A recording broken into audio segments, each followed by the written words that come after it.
okay, please let me know in the chat, which is working on the left-hand side of the screen. Excellent. Yes. Hello, everybody. My name's Paul Grogan. Tonight, we're going to be doing a 3-player playthrough of Endless Winter Paleo Americans. This is a game which went on Kickstarter earlier on today.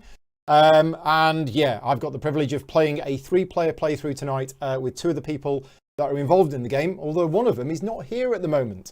So I'm basically going to fill... I'm cutting out briefly. Oh, audio is fine, says James. Audio's good. Right, excellent. Thank you very much. So yeah, I'm going to tell you a little bit about the game first, and then while Jonny arrives, he's probably just putting his hat on. I'll talk to Drake and Jonny, and then we're gonna jump into the game. So yeah, this game is on Kickstarter right now. It went live today. It has already funded. That doesn't mean you shouldn't go and back it. Obviously, this video is intended for those people who have either already backed it, who just want to see it being played, or the people who are on the fence about it and are not sure about it. So let me switch over to Tabletop Simulator. Yes, we are using Tabletop Simulator tonight. And the game isn't fully set up yet. Okay, this is a scripted mod, and they are going to make this mod available to people during the Kickstarter campaign. It may even be tomorrow. We've just got to wait for some guy called Paul to finish writing the rulebook. Yeah, so the mod is, as of an hour ago, the mod is ready and finished. But I had to go and have a shower and freshen up for this stream. So I haven't put the finishing touches to the rulebook, but it should be soon. So yeah, we haven't done the rest of the setup yet, but there's going to be a scripted setup. And when we do the scripted setup, lots of things are going to appear, which is the advantage of playing on Tabletop Simulator. Normally, you would have to take all of the bits out of the box and everything else. In fact, there is a rulebook on the Kickstarter page right now if you want to have a look at it. And that rulebook is for the physical version of the game. So it will talk you through how you do the setup, but I'm doing a new rulebook specifically for the purposes of playing on Tabletop Simulator. Right, so this is a game you can probably see from the artwork and everything else. This is a game about the Paleo Americans who are basically trying to survive in the harsh winter. They're going to be hunting animals. There are tribe members. They're going to improve in their tribe. It is a competitive game. It's for 2 to 4 players, although I believe there's going to be a solo mode. And we're going to be counting up victory points. Victory points are going to be tracked around the outside of the board. And there's going to be some final scoring too. The way that tonight is going to work, I am not going to give you a full tutorial before we start playing, because nobody wants to listen to that for 20 minutes. We're going to jump in and we're going to start playing as soon as we can. Everybody knows how to play the game who's playing tonight. But what I'm going to do is, as we start playing, I will be explaining the rules as we go along. So round 1 is going to take quite a while. Because I'll be explaining the rules every time we do an individual action. But after that, it will speed up. Right, I think Jonny is here. So I'm now going to switch over to Discord and say hello. Right, hello, Drake, are you here? Yeah, there you are. Okay. Yay, right. You're both here. Yes, I believe so. Excellent. Right, let me know in the chat if you can hear them okay.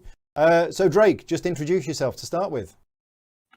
Hey, yeah, I'm Drake Villarreal. I'm the solo mode designer. I also did a couple of the modules, like the canines and the ceremonies, and then I've done just a little bit of here and there development, playtest feedback, stuff like that. So yeah, that's about my involvement with the game. Your involvement?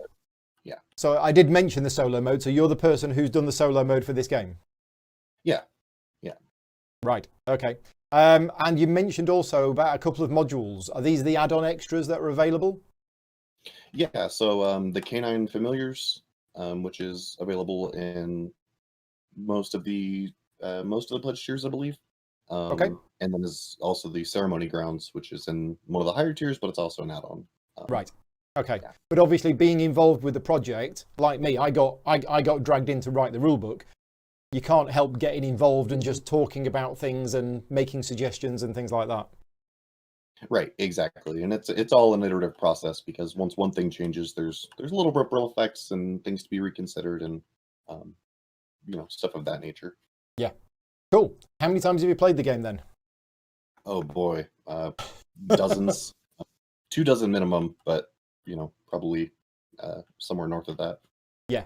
But how many times have you played the finished version?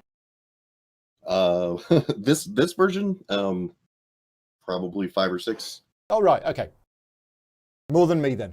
I'm just setting myself up for when I lose horribly later on. I can blame the fact that you guys have played it a lot more than me. Hey, well, maybe I'll go easy on everybody. Right, Jonny, you made it. Howdy. I did, yeah. Doing okay. Tabletop Simulator's still loading on my end, so Okay. it's, it looks a little more snowy than it really is, so it's mostly white background, but it'll get there. But yeah, I'm doing okay. Good. Nice Do you want to your introduce voice. yourself and tell us about your involvement with the game? Sure. Yeah, I'm Jonny Pack, game designer and developer. So I've been working pretty closely with Fantasia throughout the whole development process of this for the last about 6 months, I'd say. And it's been a really good, fun relationship to build with those guys. Great team. And Drake and I work together quite a bit on various projects, a lot of stuff with Final Frontier and all that. So we're pretty tight knit as far as that goes too. So that's been a good collaborative process on that end. A lot of stuff I've been doing is helping out with the kind of the nuts and bolts of the development part and the mechanical end of things, and then also helping out with some of the decisions with like the user interface and things like that, where some stuff goes. And it's really fun to work with Yoma because he's very, very good graphic designer, and he's doing a lot of that stuff in house. So it's really enjoyable as a developer to work with somebody that closely on things where we're changing, moving things around in real time. We don't have to wait a couple days to see, what a graphic designer does and give it back and all that. It's very much like a real-time iterative process with these guys, and I really enjoy that part. Although some of our discussions over the last 4 or 5 weeks have been at like midnight my time. You'll go still up doing the graphic design. I'm still up doing the rule book, and it's just the nature of the job. Yeah, it is. It's amazing how it's always midnight your time and midnight my time, even though we're in different time zones. And it's just inevitable, right? So one of the interesting things that I find is that obviously you are an accomplished games designer yourself. You've got games out there that you've designed, but on this one, you're the developer of this game. It's not a common thing for most games designers to just be involved in another project as developers, I don't think. Yeah, I'm one of those developers that's it's kind of shameless that I'm one of those kind of invasive developers that I do get in there and retool mechanics. Some like Drake was doing some of the module expansions. I've worked on the Rivers and Rafts expansion and the cave paintings and some of the other little module things in there. So there's a good deal of like the creative side of the development instead of just being like a project manager or something like that. So I could definitely point to little mechanisms that are in the game because I woke up in the middle of the night and was like, oh my gosh, that would fix so many problems or whatever else and tie something together in a new way. So there's definitely some the designer pride in me also on a few of the mechanisms for sure. Yeah, cool. Right, so we're going to jump in now. Now, as mentioned, this is a scripted tabletop simulator mod that is going to be made available to people. And one of the cool things is that we have these buttons. So what I'm going to do is I'm going to select 3 players and I'm just going to zoom out before I click setup game because you're going to see all of the stuff that this is going to do for you. So if you do play this game yourself on Tabletop Simulator, this is what it's going to do. We're setting up for a 3-player game and off we go. So the first thing it's done is it's dealt these, now it's dealing these cards. Now it's, this bit's really cool. So it's added these to a bag, shuffled them and then laid them out. Then it's going to deal out some animals. Then it's going to give us all the chieftain. And the turn order is set as well. Okay, let's go through this briefly and let you know what's going on. This is the main board that's included in the game. We have a turn order down here on the left-hand side. Now I'm purple, Jonny, you're red, and Drake, you're green. So we don't need the yellow one. So we can get rid of the yellow one. That can disappear. So the turn order was decided randomly. We have these sacred stone tiles. We have 8 of them in a 2 or 3 player game. If we'd have selected a 4-player game, there would be an extra one at the top. You see the iconography there? That means that it's a 4-player game only. And these sacred stone tiles are actually divided into 4 sections. So this is the section for round 1. This is the section for round 2, round 3 and round 4. This is the round marker here. On the main board, we have these 4 action columns that I will be explaining later on. There is a worker placement element for this game. Score track around the outside. Above this, we have the map. Now, this map, you saw, this was created randomly, but we have a base terrain tile in the middle, and we have a load of other tiles. It's always the same size, but the number of these glacier tiles depends on the number of players in the game. If we were a 4-player game, we would have fewer of these glacier tiles, but in a 2 to 3-player game, there are 6 of them. And this was the random layout. So you can see over here, we've got this big glacier area where we're not going to go. But that's going to mean a bit of variability. Over here, we have the monolith board. Now, this is made up of 4 pieces, and you can try all sorts of configurations you want to. For the first game, we're just going to stick with this configuration here, but future games, you can have all sorts of weird and wonderful patterns.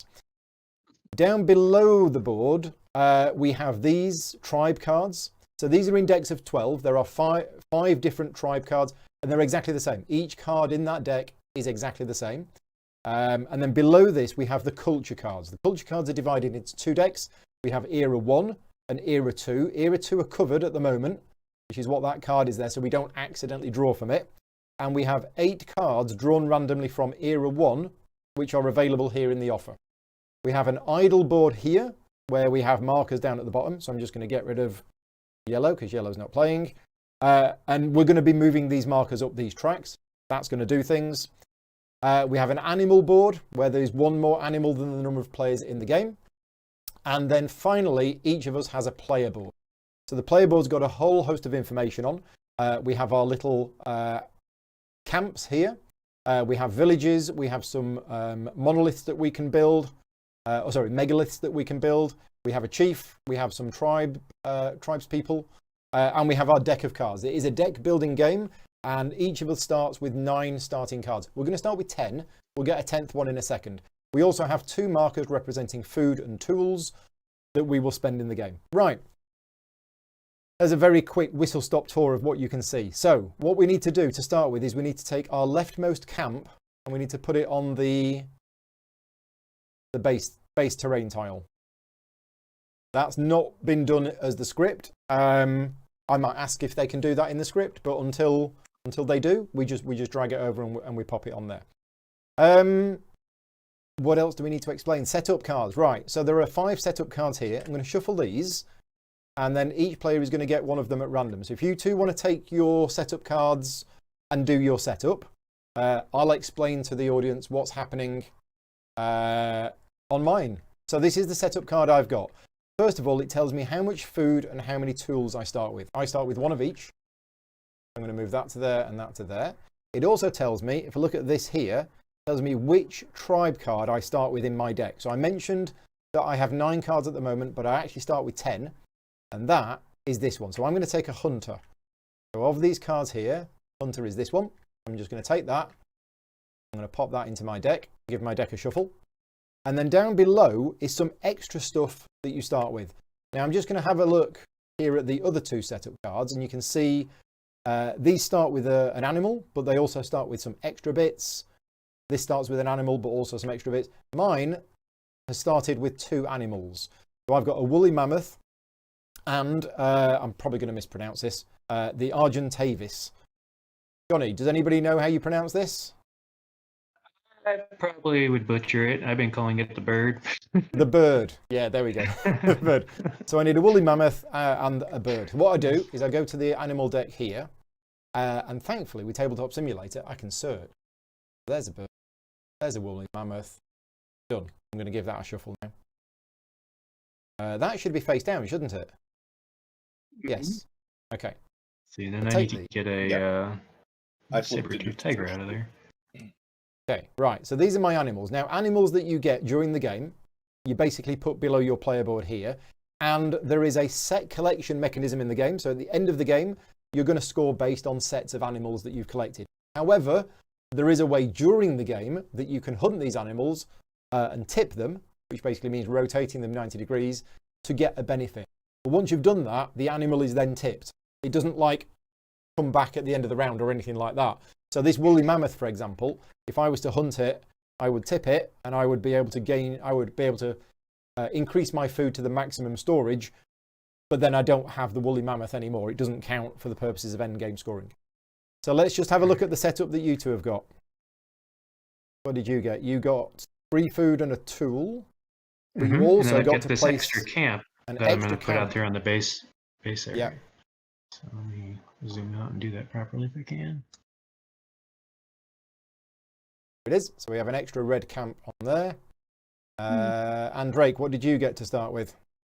So I got to bury a card over here. So I took one of the cards out of my deck and put it face down. And I also got some idols. So I put them on the track that lets me score comparatively for this. Yep. I got a food and a tool, a shaman, and a glyptodon. Nice, nice. Okay, so you've seen a couple of things there. You've seen burying cards. I'll explain that more in detail later on. And you've also seen this icon of an idol. Every time you get an idol, you can move your marker up either the left track or the right track. Again, I'll explain that more later on. But other than that, we are ready to go apart from starting turn order benefits. So purple was chosen as the start player, which is me. So I don't get anything extra. Green is the second player. So what do you get for being second? I can't remember. It should be a tool. Look it up in the rule book. I think it's a tool. Yeah. Food. Second player gets a food. Oh yeah, food and then a tool. Food. Sorry. Third player gets a tool. So Johnny, you get an extra tool to start with. Right. Okay, Got it. and I got my food. Okay. And then the setup card, if we flip it over, you've actually got a player reference card on the other side, which is pretty cool. So we're going to make a start. The game lasts for 4 rounds. This is the round marker here, so you can see that we're in round 1. Each round consists of basically we take turns first, and we keep taking turns until we've taken 3 turns each. Then what will happen is we will go into, it's called the eclipse phase on here. It's been renamed. It's now called the ritual phase. But we'll do that. That will set new turn order. It will give us various benefits, and then we move the turn marker on, and we go again. So yeah, we play over 4 rounds, and it's me first. Now, yeah, we've all got our starting hand of 5, right? Starting hand of 5 cards, yes. Right. So we've drawn 5 cards from our deck, and the first thing that I do on my turn is that I may play from my hand up to 2 culture cards. There's a few types of cards in this game. There's the animal cards that we've mentioned. There are tribe cards, which are these ones, but also these ones, and there are culture cards as well. Now you can tell the difference because culture cards in the top right have that hide icon, and the tribe cards have a little person icon. So you can see from my hand here, I think that's a culture card. Yes, these don't have the icon on, but they will have, I think. Again, this is still not quite finished. But yeah, so that's a culture card. My other cards are tribe cards. I'll tell you what, I think I'm going to do that. Yeah. So play up to 2 culture cards. So I'm going to play this one, and I'm going to put it here. Now, when you play a culture card, you basically get to use the ability that's printed on it. And that ability there is, I get to pay 1 food, and I get to take a tribe card, and I think it goes into my discard pile. Is that right? Correct. Yeah. So pay a food, and then I can take any of the tribe cards. You see the icon on there has got a sort of a slash through it. That's the same icon there, which is basically my discard pile. Okay, so I'm going to take one of these. Now, I'm not going to think about this too much because this is just going to be a learning game. But I think let's take this one. Let's take the craft. So that goes into my discard pile. Whenever your deck runs out, like most deck building games, you will shuffle your discard pile and put it back in. Importantly, though, this feast card that I've played will not go to my discard pile until the end of my turn. Okay, the cards that you've played on your turn will sit in your area here, and they will only go to your discard pile at the end of your turn. Right, so that's the first thing that I did, was I've played up to 2 culture cards. The next thing I do on my turn is I place a figure and take action. So you actually have 3 figures. Okay, you've got your normal tribespeople, and you have your chief. The benefit of using your chief is the chief has a special ability. Now, the chief cards in the final game are going to come 2-sided. They're going to be A side and B side. The A sides are all the same ability, and it does recommend for your first game to play with the A side, which is if you use your chief, you get 1 extra labor. However, the B side of the cards, they're going to be asymmetric powers, and there will be a variant where you can draft these at the start of the game. But just for this video, we're using the basic side of the chiefs, which basically means you get an extra labor point when you use them. Right, so what I'm going to do is I'm going to place my figure. And where you place your figure in one of two places. You either put it on your player board, on the eclipse space here, or you put it on one of the action columns. Okay, so I'm going to put it on one of the action columns. And what I'm going to do is I am actually going to use my chief. So we're going to use my chief straight away, and we're going to choose this action here. Okay, now this action, he says, trying to remember what this action is called. Migrate. Migrate. This is it. That's it. This is the migrate action. So these action columns, the way these are done is you always start off on the top space. And I can now do any number of these actions as many times as I want. This is spend 1 labor point to place one of my camps on the center base tile, and spend a labor point to move one of my camps. And I can do this as many times as I want. How many labor points do I have? Well, I've got 1 extra labor point because it was my chief. So I've got 1. But what you do is you play cards from your hand which generate you additional labor points. Now, I'm not going to draw a new hand at the end of my turn. Cards that I have in my hand are for the whole round. And in this round, I'm going to take 3 turns. So you've basically got to be very careful. You want to sort of, you have to decide where your cards are going to go and what you're going to try and do. But I think I'm going to go for them. So I'm going to play this card here and this card here. So I've played 2 tribe cards. Each of those generates me 1 labor. And I'm going to use my chief card. So that's 3 labor. And what I'm going to do is I'm going to spend 1 of those labor to put a new camp here. Then I'm going to use this labor to move this one to here. And another labor to move this one to here. Okay. Now, is that everything that I want to do? Yeah, I think it is. So that's my action done. So once you've done that, what you then do is you then move your figure to the next space down. And then you get to do everything in this. So each of these action columns has a top action, and then a middle action, and then a bottom action. So I've done the top action, and now move down to the next space. So if I now spend 3 food, I can build a village, right? I haven't got 3 food, so we'll skip that. And I then go to the bottom part. Now the bottom part is special because there is only 1 action available at the bottom for the first player who gets it. Everybody else can use this action column later in the round, and they get to do exactly the same as me, but there is only 1 space here for people at the end. So I basically get the benefit of this, which is add another camp and move a camp. Nobody else will get this benefit for the rest of the round. So I'm going to add another camp, and then I'm going to move a camp. There you go. So that is my go done. And then I discard my cards. So all of these cards go to my discard pile.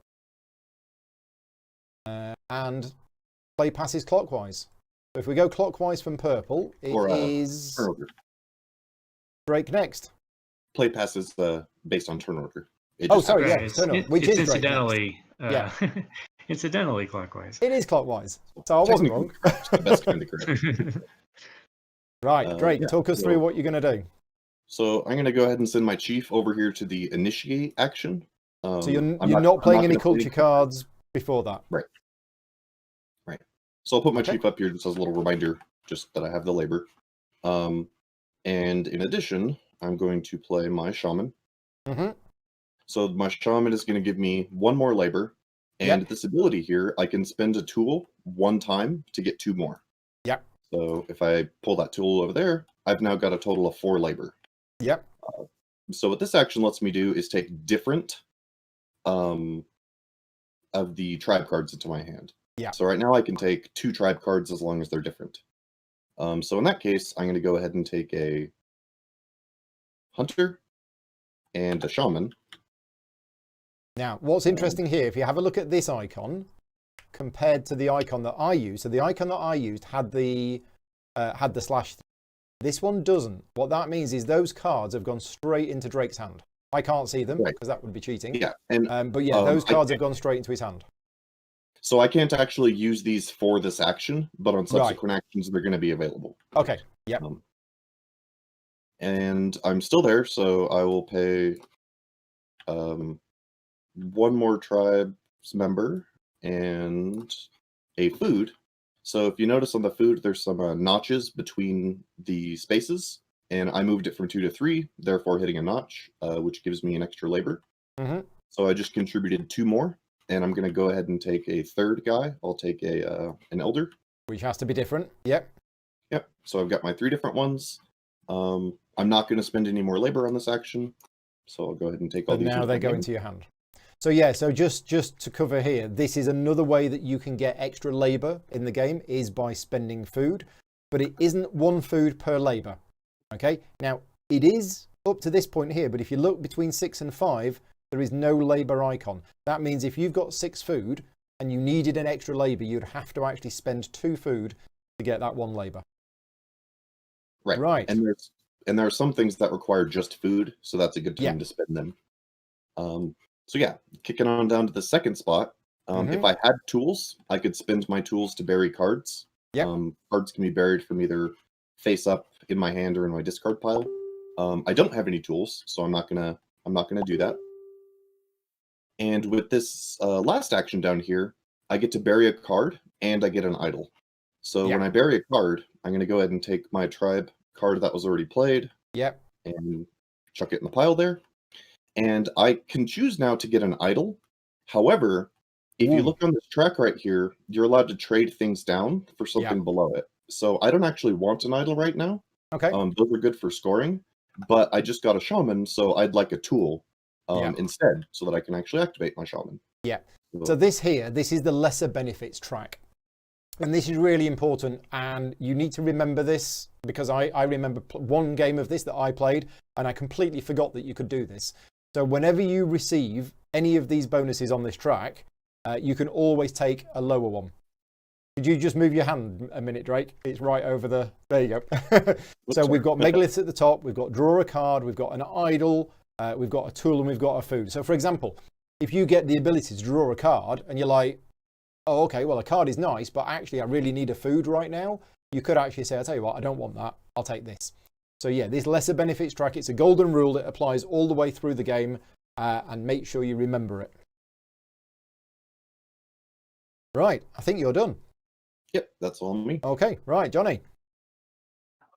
Well, so as you notice, I could go to the same actions as you guys, but I would forego those first player benefits. So I'm looking at the board with that lens to decide if I feel like it'd be a good opportunity to try to get one of those other ones. So I'm debating between actions.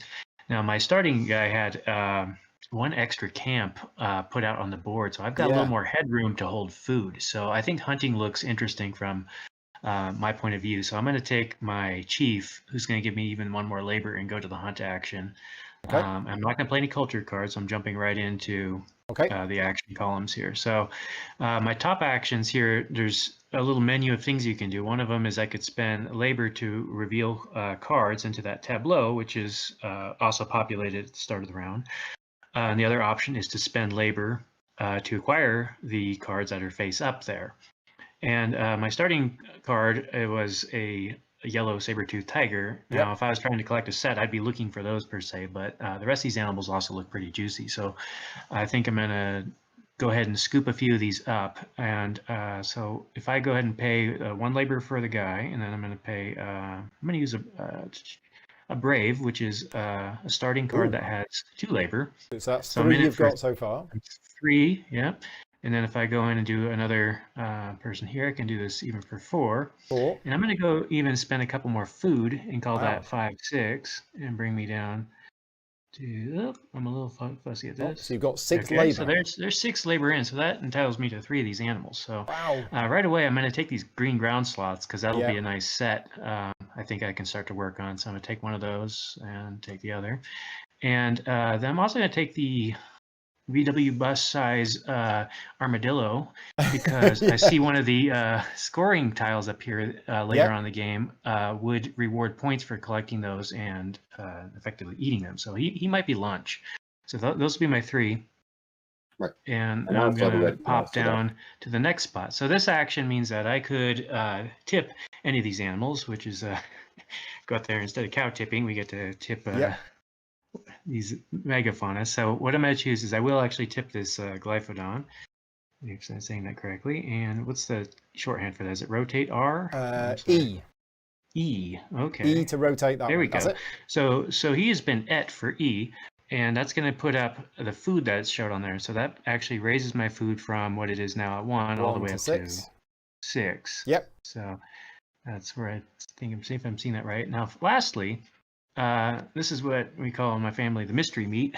Is I get to take one, top Yep. deck one of these animals, Yep. and add it to my supply. So I'm going to do that here and see what I get. So this one I ended up You with got a bird. Oh, it's not a bird. woolly rhino. Yep, Right, woolly rhino. So I've got a zoo going on over here. Yep. So that's so that ends my turn there. I'll Yep. discard these cards now. Okay, so just before we move on, a couple of things there that Jonny mentioned, which we're going to have a look at.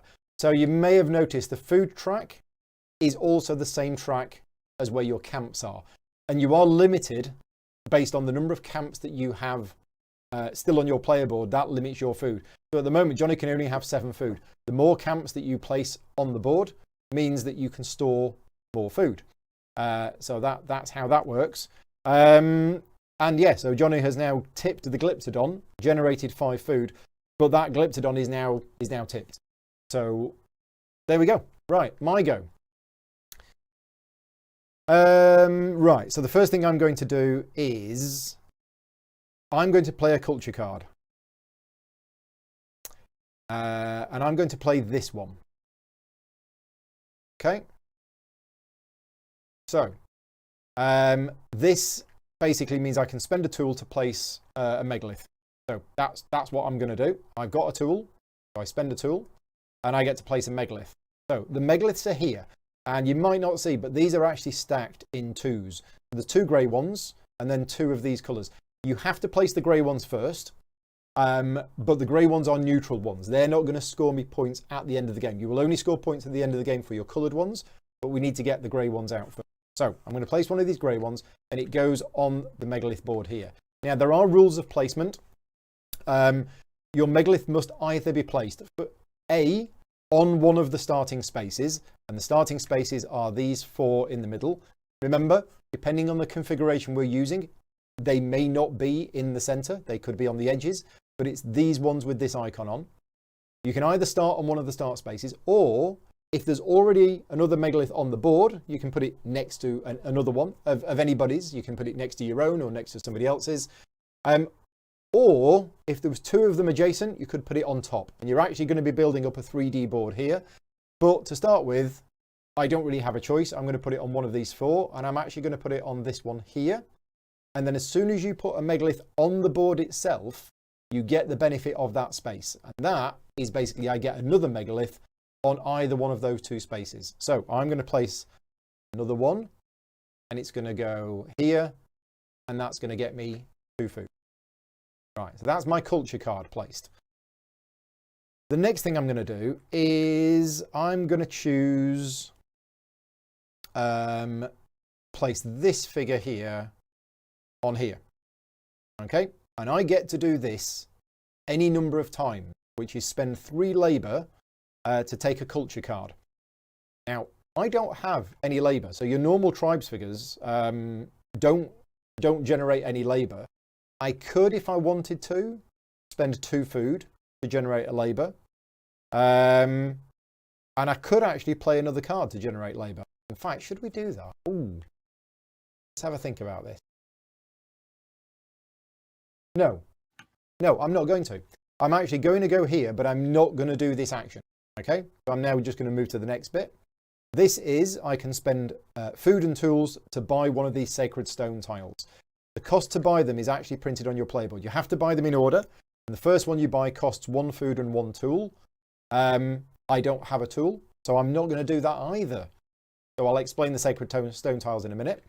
So instead, I'm just going to go straight to the bottom, which is draw a card and get a tool.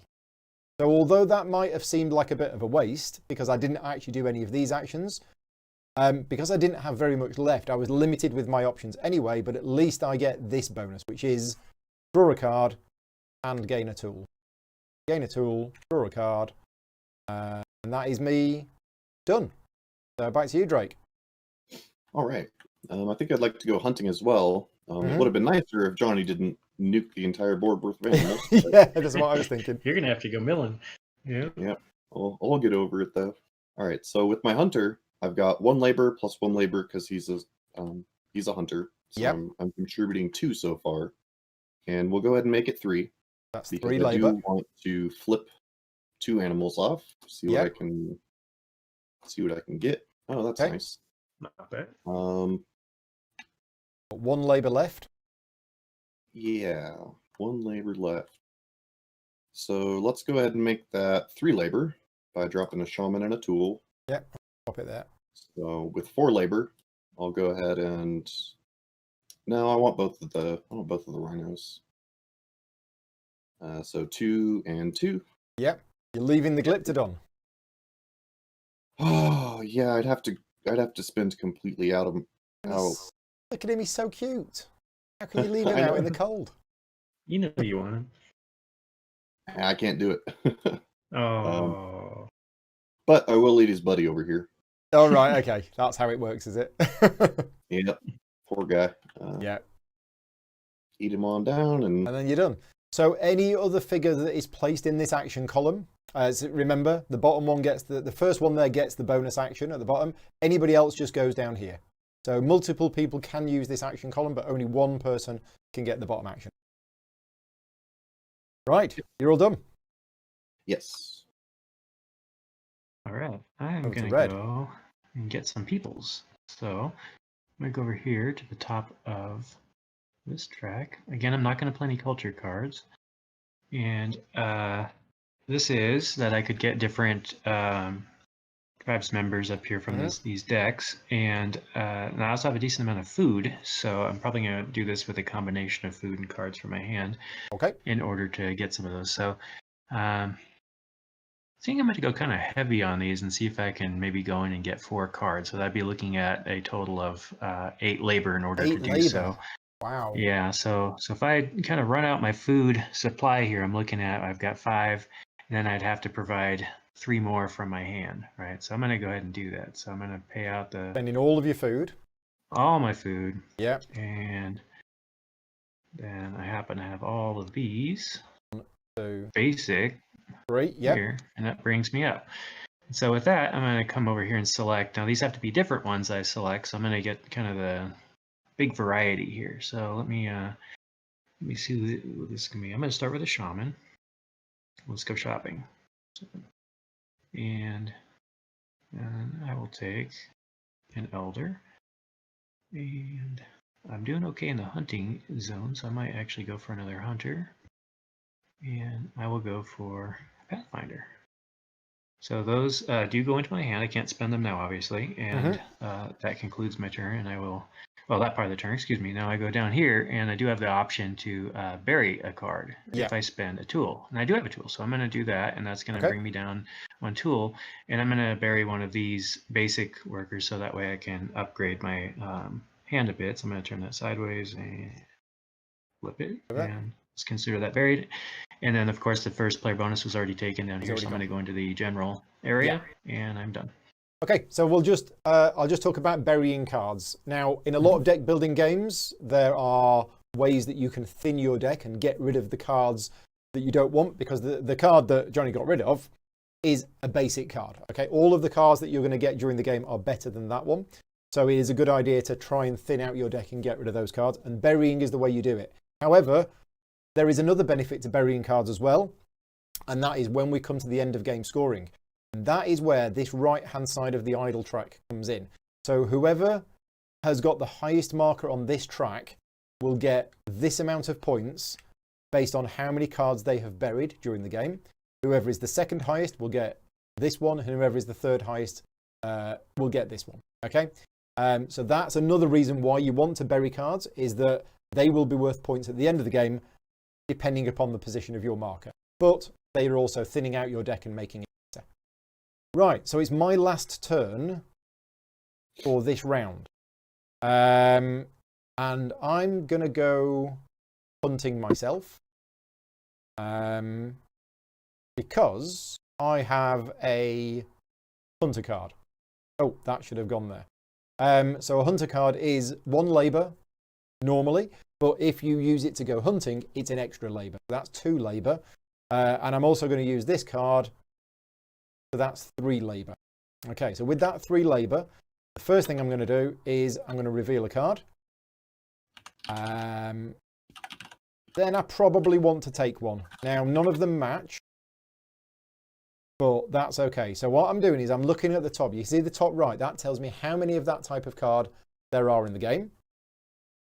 And I know that there's a couple of Glyptodons already gone, so I'm actually going to take this saber-toothed tiger. Take that. That goes into my animal there.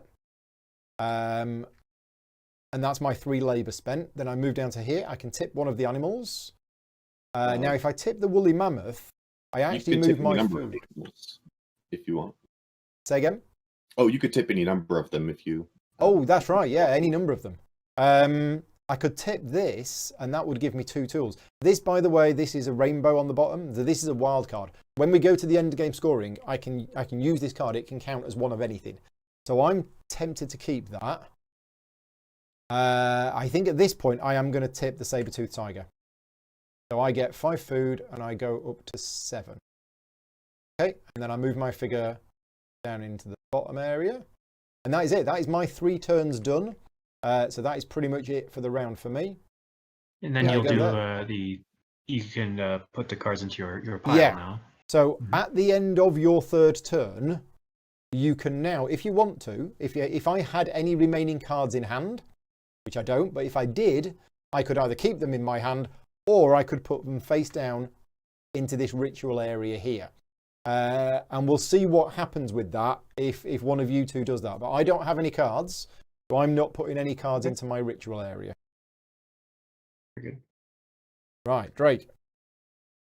Yeah, so it's a tough one, but I think I'm actually going to take the action on my board here. The Eclipse action. Okay. A little bit drunk people. So I get to draw a card. Yep. Oh, I'm sorry. First thing, I need to play Culture. Culture cards, if you wanted to, yep. Yeah. So I've been saving this because now I don't lose a labor when I go from 6 to 5. Right. And I get to put somebody into my pile. And I think I'd like to throw a crafter. Yep, so you've used a culture card to do that. But now we're seeing something we haven't seen before. Drake has chosen to place his figure into this area of the player board, which is something that I mentioned you could do, but nobody had done it yet.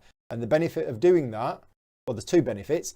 The immediate benefit now is that he gets to draw a card. There is going to be a benefit in the ritual phase, which we'll see soon. Yeah, and it's giving me the 2 labor, and then oop, that guy's upside down. Yep. Kind of impressive. And then I'm going to flip and play a card into my 1 card. Okay, so you've just put 1 card in there. Right. And Jonny, your last turn of round 1. Okay. So let's see. Again, I'm not going to play any culture cards since I'm going to move straight on to doing something. So again, my options would be to put it into the Eclipse area, which would let me draw a card and buff that up a little bit, or I can go into the board. I'm actually going to go into the board. And so it looks like there's an interesting option there, is that the develop option hasn't been taken as far as that goes. So that's a little bit tempting, and then I'm also considering other things. But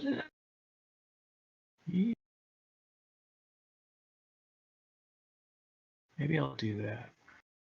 Sure. What I really want to do is I'm actually going to revisit this area here and come back. I'm going to let that one just sit. So I'm going to put this guy back in here, and again, I can get new cards into my hand by spending 2 labor apiece. So the way I'm going to do it this time is, since I'm out of food, I'm going to go ahead and play an Elder card, which is a specialist for this area. So that's going to provide an additional labor. So we'll call that 2. And then I'm going to come over here and play a Shaman, who's worth 1. And if I spend another tool here, that's going to add 2 more to that. So I'm sitting at 5, and I'd probably like to make it up to 6.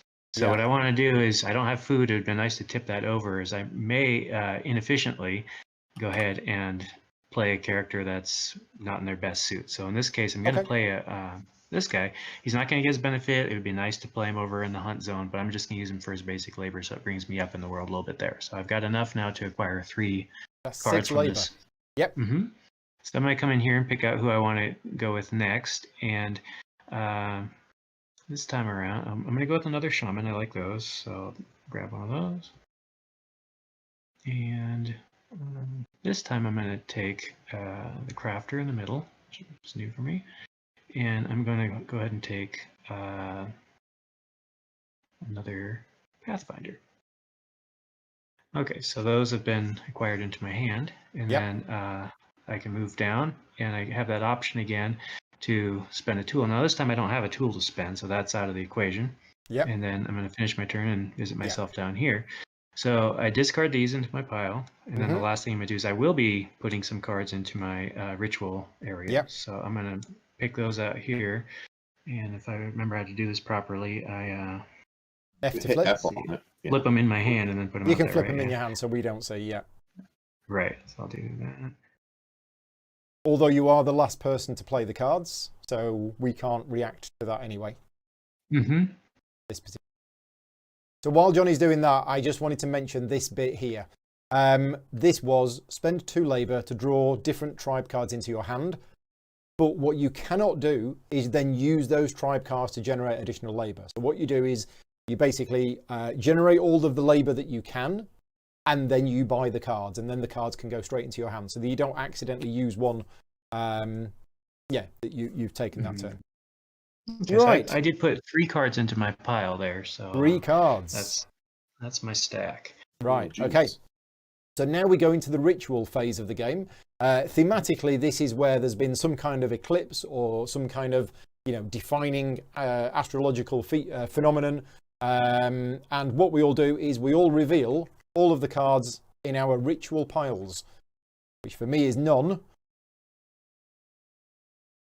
Have a look at what you 2 have got. You've got that one there. You've got those 2 there. Okay. Then what happens is you add up the labor that you've got. So if you had a figure in this space, which Drake does, that would be 2 labor. And then the cards themselves are worth the labor that's printed on them. So that's 3 labor for Drake. Johnny, it's 3 labor for you as well. 3. Yeah. And the ties go to the underdog, and knowing I was sitting in the rear there, I figure I could break the tie that way. Now, neither of you have played any culture cards. Now, you can play culture cards into your ritual pile, but they only count as half. So basically, both players have played 3, and this was to determine turn order. So I didn't play any, so I'm definitely going to be last in turn order. I just moved that to one side. But between the existing players, it will swap around because they both had exactly the same labor. So that's the new turn order. And then what happens is we get turn order benefits. So each player is now going to get, in the new turn order, the benefit according to the position of their marker. So we do that now. So Red, you get a megalith. I get to place a megalith. So starting from the left pile, I can take one of these generic gray ones and then place it out here on. So that could go next to one of mine if you wanted it to. Yeah. So let me. Well, sorry, not mine. Next to one of the existing ones. Okay. Get myself zoomed in at my options here. So so the rules basically that I need to either place this on one of those starting spots or connect it to an existing one out there. And so you kind of see as these radiate out, some of the benefits get better and better. Yeah. So I could be thinking about that way. So what I think I like is I'm going to do this thing where I get to draw 2 cards into my hand. I think that'll set up my next round. Okay, so see if I can make that go where it's going. Nope. Come here. That's it. So that goes there. Immediately draw 2 cards. So so you get 2 cards in your hand. Okay, so that was my first thing I need to do. Yep. And then we go on down the list. And then we do tribe cards. So now what happens is for every tribe card that was played into the ritual pile, there is an eclipse icon. That basically means that this is a special action and Jonny now gets to carry out the special action of all of these cards right now. So cards that were saved and played now get their Eclipse benefit.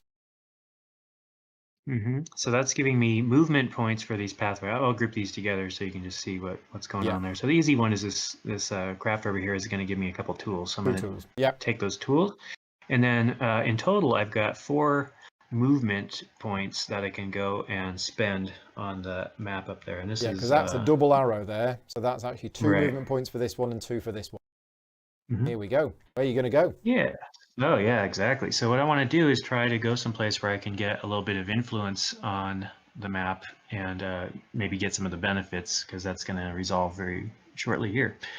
So let's see. I see I got some food, victory points. I'm going to cruise through and go 1, 2, and get down here where there's this sweet megalith spot. And let's see what else I might scope.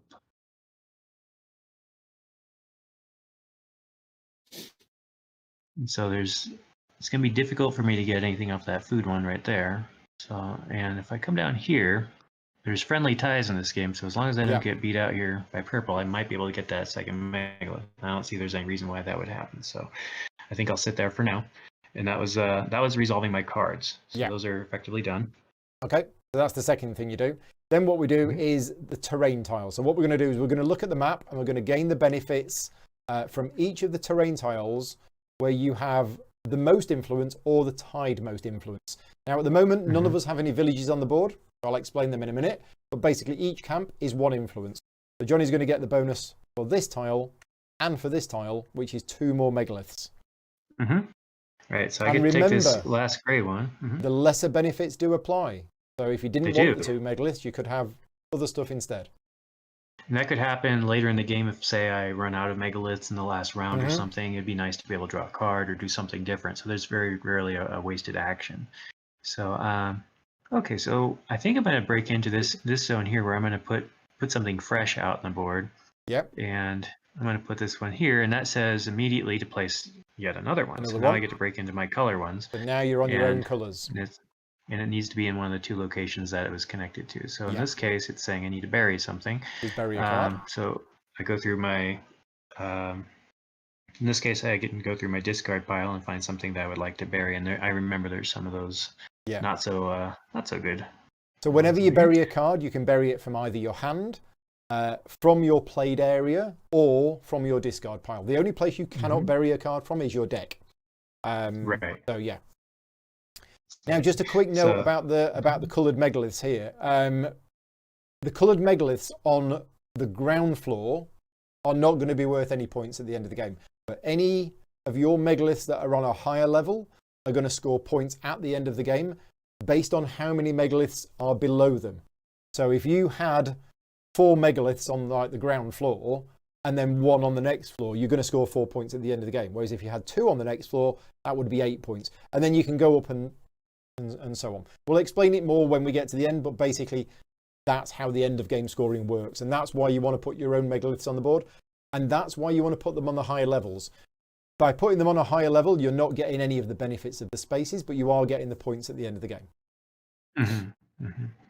Cool. So, so my choice here is, I think I'm going to step over into this zone. And, gosh, should I take the cards or that? Yeah. Draw 2 cards. I'm opening up the board. Yep, I'm going to draw 2 more. So I have a pretty potent next go at things here. So I'll do that. Okay. All set. Well, the final thing is your player board. So you will have noticed there are various benefits on the player board, and we have a benefit here. So the more things you take off your board, there are some benefits. And this has now been revealed, which means, Jonny, you get an idol. I do. So I'm going to spend that idol and go into the first spot on the idol board down there on that right side track, so that my buried cards could be worth something at the end of the game. Okay, and now I'm actually done. Great, time for you to do your thing. So first of all, you get the benefit here, which is draw 1 card. Yeah, I'm actually going to kick that down for a tool, because I really need a tool, and I don't really see another way to get one right now. Yep. Then you get the benefit of the Elder, which is take a tribe card and put it into your discard pile. Right. So in that case, I believe I want to. Let's go with the Pathfinder. Okay, and then I've got no influence on the map. No influence on the map. And then finally, nothing on my board. Nothing on your player board. Okay, that's you done. And then me, I've got, yeah, no. So my turn order benefit is I get an idol. I think I'm going to take that idol, and I am going to move up here. Now this side of the track, this is basically going to determine how much your food and your tools are worth at the end of the game. That's all it is. So at the moment, at the end, if the game was to end now, every 4 food and tools I have is going to be worth 1 point. But obviously I want to move this up so that they're worth more at the end of the game. The second thing we do is my tribe cards. I don't have any of those, but I do have some terrain benefits. So I'm going to get 2 food from here, and I'm going to get a megalith from here. Let's have my 2 food. Now I can't have 2 food because I've miscalculated. And there's nothing less than the food, so yeah, so I've just wasted a food, basically. But I am going to place a megalith, and I'm going to place it. Yeah, I'm going to place it here. I get 3 idols. Yeah, and I opened that up for you. I'm just going to go 1, 2, 3. Let's just zoom up there. Sure. Okay, right. So once we've all completed our Eclipse actions, we discard all of the cards from our ritual pile into our discard pile. And then we proceed to the preparation phase. So in the preparation phase, we basically advance the round marker for the next round. Nobody took one of these sacred stone tiles, so I haven't needed to explain those yet. What we then do is we return all figures back to our boards. We can pick up our figures and have them back. Go. Put them there in a nice big pile.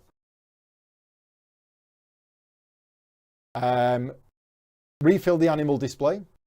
So we need some cards in the animal display. We always refill so that there's the number of players plus 1. We get some more of those. Return any culture cards with label. Now, nobody took any culture cards at all. But these were the 8 culture cards that were available in round 1. And none of us took any of them. So that means That's wild. 1 labor token goes on each one. And I'm hoping somebody's going to buy one of them in round 2 because there's a token on each one, that means each one has a discount. So they are now cheaper to buy. If they're not bought this round, they're going to disappear. And then we're going to get some new ones. If this is the end of round 1, if there were any empty spaces, we would have refilled them with cards from this deck. But then what we do, because this is the end of round 1, we actually put this cap card on here. So no more cards from that deck now. All of the cards will become from this deck for the rest of the game. We then draw 5 cards. So this is draw 5 cards into your hand. Now for me, I don't have any cards in hand at the moment. So I'm going to draw 5 cards. I only have 4. So what I do is I draw my 4 cards. I then shuffle my discard pile, put it back over here, and then draw my remaining 1 card. Whereas Jonny already had 4 cards in hand. I did a similar thing. I already did that. So yeah, but what I'm saying is you already had 4 cards in hand before you drew 5. So you've got 9 cards going into round 2. I think he's cheating, to be honest. That's that last big move, going to the initiate spot twice to kind of load up. Yeah. And that's it. That's it for the preparation phase. So then basically we go to round 2. The only difference for round 2 is, as I say, we haven't really seen the sacred stone tiles, but in round 1, we were only able to buy these 2. Now that we're in round 2, we can buy these 4. Okay, so it basically unlocked. Now these sacred stone tiles, these were chosen at random at the start of the game. These are end of game scoring if you buy them. Now, these 2 guys, Jonny and Drake, they've probably looked at these tiles and they've probably worked out which ones they want to buy. I've kind of not looked at them at all, but the iconography is relatively clear once you know what they mean. Yeah, if you get these tiles, it will give you bonus points at the end of the game. Right, round 2. So, Reddy's first. Okay, so this time we're incidentally starting with me and going counterclockwise, so I guess I'll have to remember that since we got red on top here. Yep.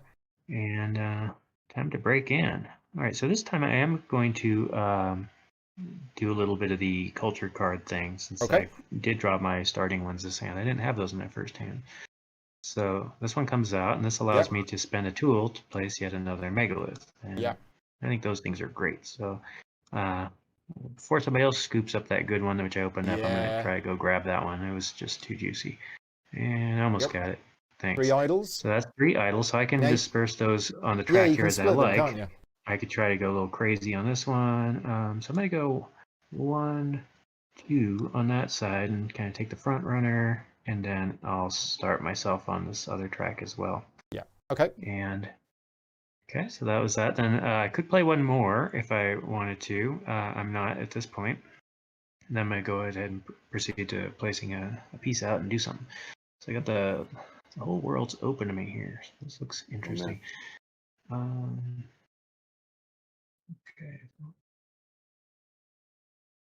Yeah, I'm going to put a piece out here on the migrate zone and get out on the board a little bit. So the 2 options I have in the menu here is to add and move camps. And I do have some camps to add, so I definitely want to get these on the board. But I also have to remember the very basic action at the bottom here is that I get to place and add one. So I may want to remember to leave one on my board for that bonus, or work that into the equation a little bit. So I'll kind of talk through my thinking on that. Okay, so first thing, so I'm going to kind of calculate, I'm going to count out the labor as I go. It helps me think through it.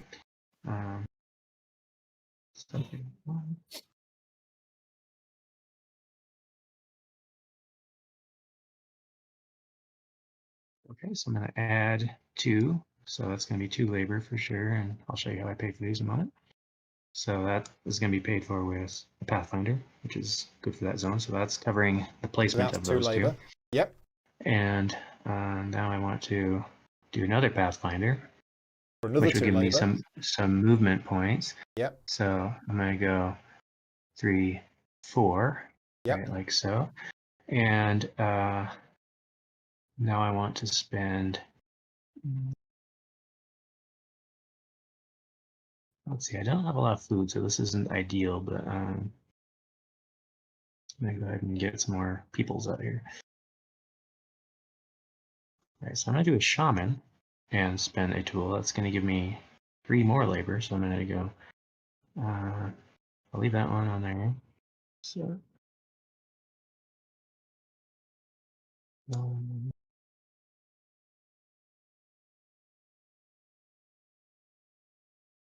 I might be overkilling it with that one. But so,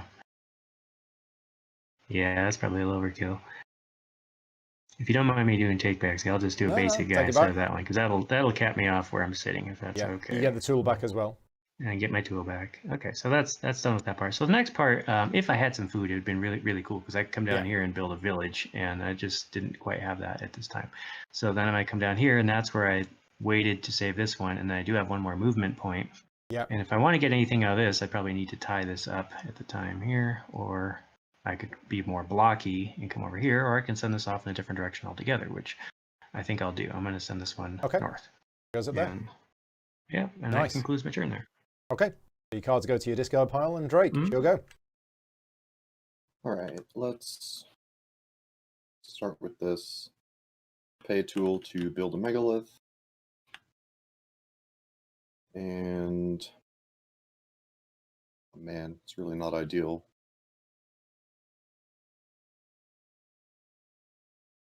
I don't know if I want to get megaliths off the board or if I want to get the better thing.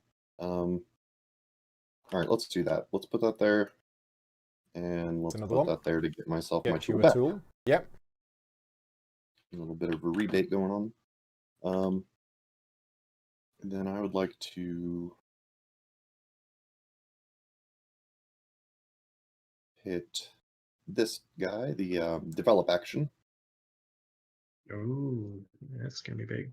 So every 2 is a culture card that I can take. So 2 there, and 2 here. So it's 2 for the brave, 3, 4, plus another one for the chieftain is 5. Right. And then one of those is 6. So I can take 3 of these.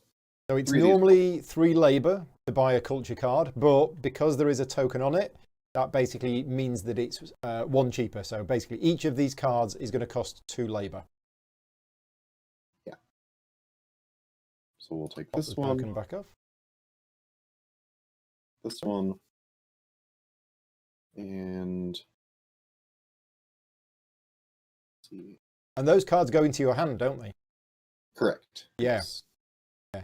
The other thing that you may have noticed on these cards is on the left-hand side there is a number in a dark. Is that a septagon? Octagon? I'm not No, really it's sure. a septagon. Yeah. That's end of game points. So there's 2 types of points in this game. There's the one in the dark shape and the one in the light shape. The light shape is basically immediate, and the one in the dark shape is end of game. So yeah, cards that you own at the end of the game will be worth points. Now Okay. down here, I'm Are you going gonna to do buy my it? first sacred stone for You're gonna do it. 1 tool and 1 food. Yep. So 1 and 1. You take a sacred stone time. You can only take the first 4. We're on Right. round 2. And then I'll take this one, which Yep. is for same copies of buried cards. Yeah. And I'll cover up bury another card. Yeah. So you bury a card and put that there. Okay, so I'll bury this tribe member. Yeah. Sorry. Nice. Poor guy. And get down to here, get the first player bonus with a tool and Get a tool and a card. right, and then it's my go. Yes, So, yeah, it's not ideal. Not ideal at all, but I definitely want to get some of this first player bonus going on. So I am going to place my chief. My chief is going to go hunting. Oh. Cool. Just accidentally picked up somebody else's piece. Yeah, my chief is going to go hunting. So that's going to be 1 labor. We're going to use this brave for 2, 3 labor. Make it 4.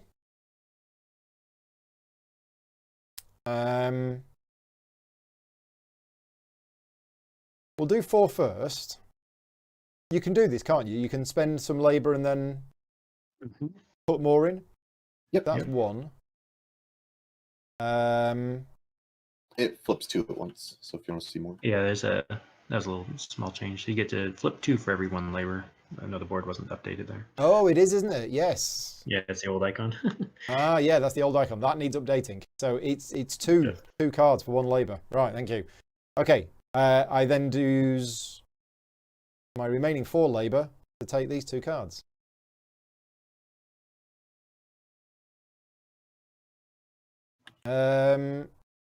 Okay, I think I'm going to go for this. I am going to spend another 2 tribe cards to take this one as well. So one I have a small tip if you want to hear it, but if you don't want me to pollute the No, go on. If you nuke all of your food right now, you can just eat your mammoth and get it back. Actually, yeah, you're right. I forgot about food. I did need to spend some of my food. Yeah, because woolly mammoths are only worth 1 point, aren't they? Right. Yeah. Yeah. So they're really there for hunting. Okay, so You gotta eat Snuffy. yeah. No, that's okay. I've got another plan. It's probably not a very good plan, but we'll do it. So there you go. That's that.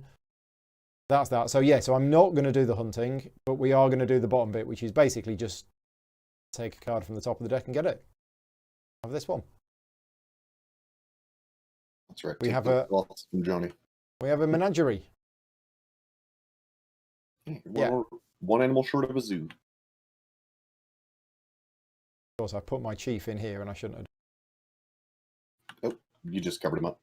Did I? Yeah, one more down. Ah, there he is. Keep him. Okay. You're all set there? Yep, all done. Making a mess of my cool. cards. Well, I was hungry for mammoth too, so I was hoping that you wouldn't scoop them up. I figured since you had 1 on stock, you wouldn't need Yeah. 2. So since that's the case, I'm gonna go there with my chief and do this thing. Since I've got all my camps out on the board, it's like I just No gotta culture get all still? the food. All right. You know, Okay. remain culturalist over there. Let's see what I want to do. So now I'm going to do that shaman. And spend that food. So that's putting me at 3, and then I'm at 4 as it sits now. So that would let me take 2 animals. And what I think I want to do is... I'm going to take that woolly mammoth for sure, because that's my grub. And the other one, I'm kind of a toss-up here, so I'll probably look around the board a little bit and see that Paul's collecting these rhinos. I'm collecting the yellow ones. I think I'll go with the nice set collection and not conflict with that one at this moment. So that's who I took. And then I go down to eating time, and that'll be this one. So I think you said rotate is E. So Yeah, so you move E your is food considered all the it, way to the max. and I go Nice. crazy on the food. Yum, yum. All right, so that... Whoops, I brought him in my hand. That concludes my turn. I'll set this guy aside. I'll zoom in a little bit. This is my fault, but I put this guy in the wrong column. Oh, change everything. Yeah, I know. Let's go ahead and dock me Okay. 10 points for that one. It could have been me when Yep, I thank you. accidentally picked it up. Ah, right. Yeah, Yeah. I did. My guy go flying. I had a mouse issue. Ooh, oh, this is interesting. All right, well, let's start with my culture card. So I'll use my atlatl to just throw a spear in the air and catch an animal. Yep. Ooh, there's a sloth. Nice. And then I would like to... Now I need to think about this carefully, because if I spend those food, I won't have them to be able to do the thing that I might want to do. Is there any way I could get more food before then, which I don't think so. Oh, unless I trade down. All right, let's do that. So I'm going to use my hand drills. You're using another culture card. To turn one food into 3 tools. One, yep. 2, Nice. 3 tools. I'm going to forgo one of those tools for food. Oh, right. Using the lesser benefits. Nice. Okay. Yep. Yeah. So now I hope I have enough labor to do this. Oh no. I feel like I should go grab another dude first. Get the bonuses. Yeah, I got to do it. I'll go here. And we'll spend a shaman, this guy, and a tool to give myself 4 labor. And for that 4 labor, I'll take a not 9 of those. One of those, and one of these. And I don't think it's worth it to do anything else. So go on to the next spot. I will not pay tools to bury stuff. But down at this next spot, I'll take my free burial. Yep. You get an idol. And I'll take my idol on this track. So yeah, so the left-hand track on the idle board, you'll notice there's just one space because it doesn't... Your competition with the other players doesn't matter. It's just based on your position. Whereas the right-hand board, it does matter. So if the game was to end right now, Jonny is here. Jonny is considered to be ahead, with Drake being second. And if you move up to another level, you basically place it on the right of any markers that are already there. That's how that works. Right, my go. I'm not going to play any culture cards from my hand, and I'm going to go on to this space here, this upside down person. And I'm going to spend... What am I going to spend? I'm going to spend this 1 tribe card here for 1 labor. And I'm going to use that 1 labor to move this camp to here. Okay? And that's all I'm doing in the top section. I think that's all I'm doing in the top section. Let me just have a think about this. Yeah, no, that's all I'm doing in the top section. In the bottom section, we're going to do something we haven't seen before. This is spend 3 food. So I'll do that now. So I go down from 8 down to 5. Oh, doesn't seem to want to go on the 5. Okay. Don't know if Kenny is still watching, but we have another slight issue with the mod. We will fix this. Okay. Well, remember that you get +1 food there. I'm on 5. Okay. All right. I'll put it there for believe now. For some reason, it won't snap to the 5. What that allows me to do is form 3 of my camps into a village. Now, those camps have to be on adjacent tiles like this, and you basically put the village in the middle. Now, the rules are that you can't have a village touching the base terrain tile. So what's going to happen is these 3 camps are going to come off, and I'm going to get a village there. So they go back on my board on the rightmost spaces. That. And then I take this village and I put it there. So this village is going to give me 2 influence on each of these tiles here. But it's also, by removing the village, I've unlocked this as well. So that's what that's done. I then move down to the bottom and don't do any action on the bottom. Oh, except I've kicked you off. Well done. There you go. Make me break dance. Right. Okay. I'm done. Back to you, Johnny. All right. And you put the pressure on me there. So that village is casting 2 influence on all those spots. So I'm effectively not going to get anything from those areas unless I come and do something about it. So I think I need to go and do what I need to do now that I got all that mammoth food. Yeah. So here I come. So real quick, I'm going to play a culture card first. Sorry about that. Okay, so here comes. Here's the culture card. And this says I can spend a food and gain a tribes member to my discard pile. Yep. So I'll drop my food down there. And then I'm going to pick up who I want to add to my discard pile. Sorry, those dogs barking.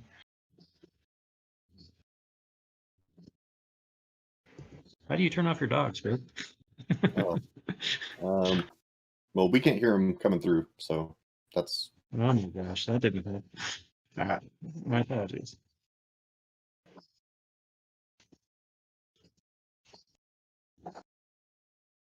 Okay, sorry. That's kind of random. All right, so now I never. Right. Oh my gosh. Okay. It probably doesn't need saying, but I'm going to say it anyway. There can only be 1 village on each intersection of tiles. So this is going to go in the spot here, and then we're moving these 3. Yeah. So now we've both got 2 influence over these 2 tiles. And remember, there are friendly ties in this game for influence, so we're both going to get the benefits. I'm having trouble putting this back, but you got the idea. I got it. Okay, then the first part of benefit was already done, so that lets me knocking stuff over. Okay. Yeah, we're just all having a big party here. Yeah. Sorry, I got 7 dogs barking in the background. It's hard for me to hear. Okay. Okay, all done? Yeah, if you want to, you could try and let them out outside. That might help. Yeah, I'll go around. I'll be back. Okay. So for start of my turn, I'd like to play a culture card. I will spend a tool for this canoe, which gives me up to 3 movements of camps. But I'm just going to expend 2 of those to race my little guy out there. Yep. And then as for my action, I would also like to go on the board. We'll take a shaman and a pathfinder. Okay. And 1 tool, which That's gives going me to a generate total of you 5. Or 5 if you choose the migration action. Right. Yep. Yep. That's where I'm going. So 1, 2, 3, 4. Oh, nice. And 5. Great. Yeah, and nicely done. Come down there, spend all my food.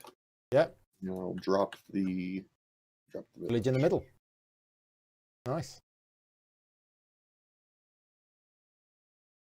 Okay, and that's all I'm doing for that. But I will dump some cards into my All right, I'm back. Fix my tents now.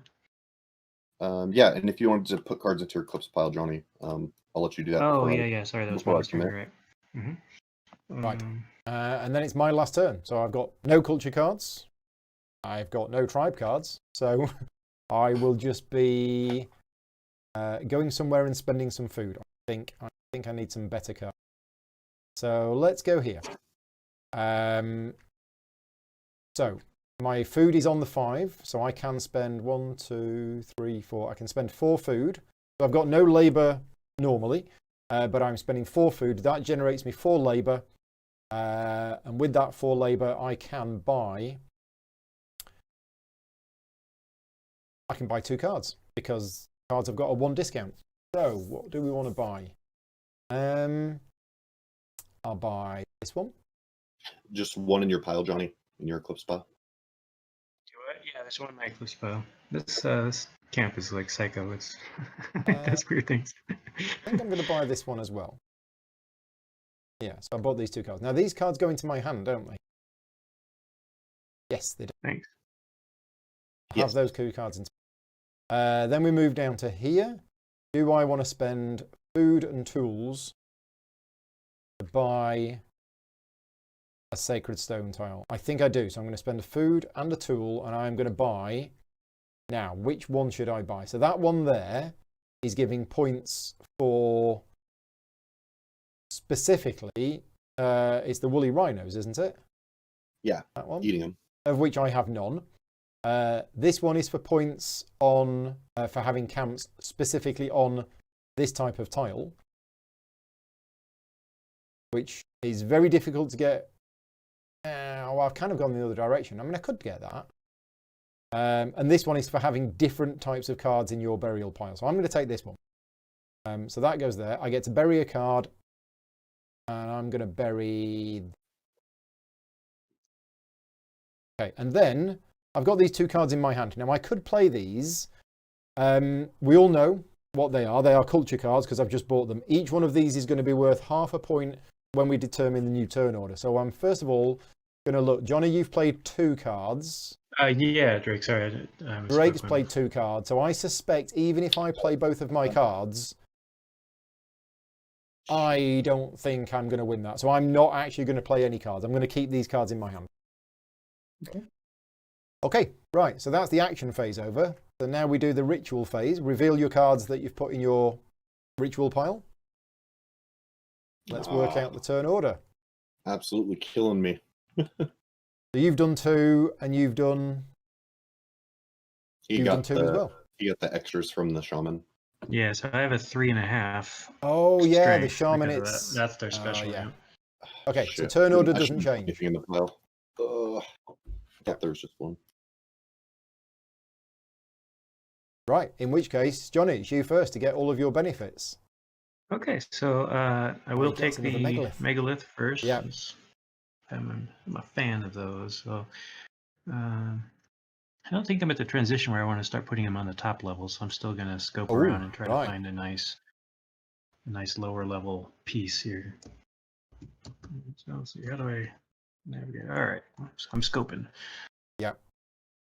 So when you place it on the next level up, as long as it goes over or between 2 tiles, that's fine. It doesn't have to be your own tiles. Oh, you're sticking with the ground floor.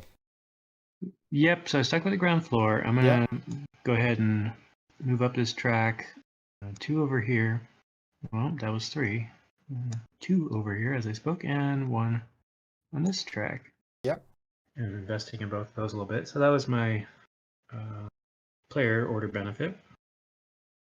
So let's see, the next thing that we do is your cards.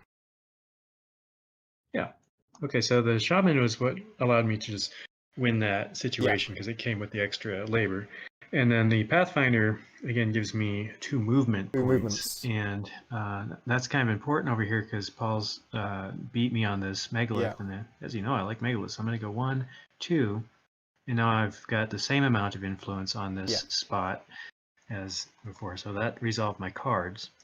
And then we go up here and we do the board itself. So you're going to get that one, that one, that one, and that one. Right. So that's a nice little bunch of stuff.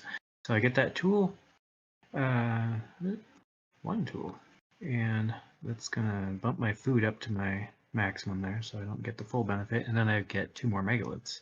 Yay! Okay, so let's see what I want to do with these. And this is where I'm going to start to think about Yeah. maybe getting up on top a little bit. Okay, so I'm going to reach far with this one and take that 2 tool spot Two there. tools. Yep. Mm-hmm. And then with this one, I'm going to find a spot to put it. And just for points of style, I don't know, how about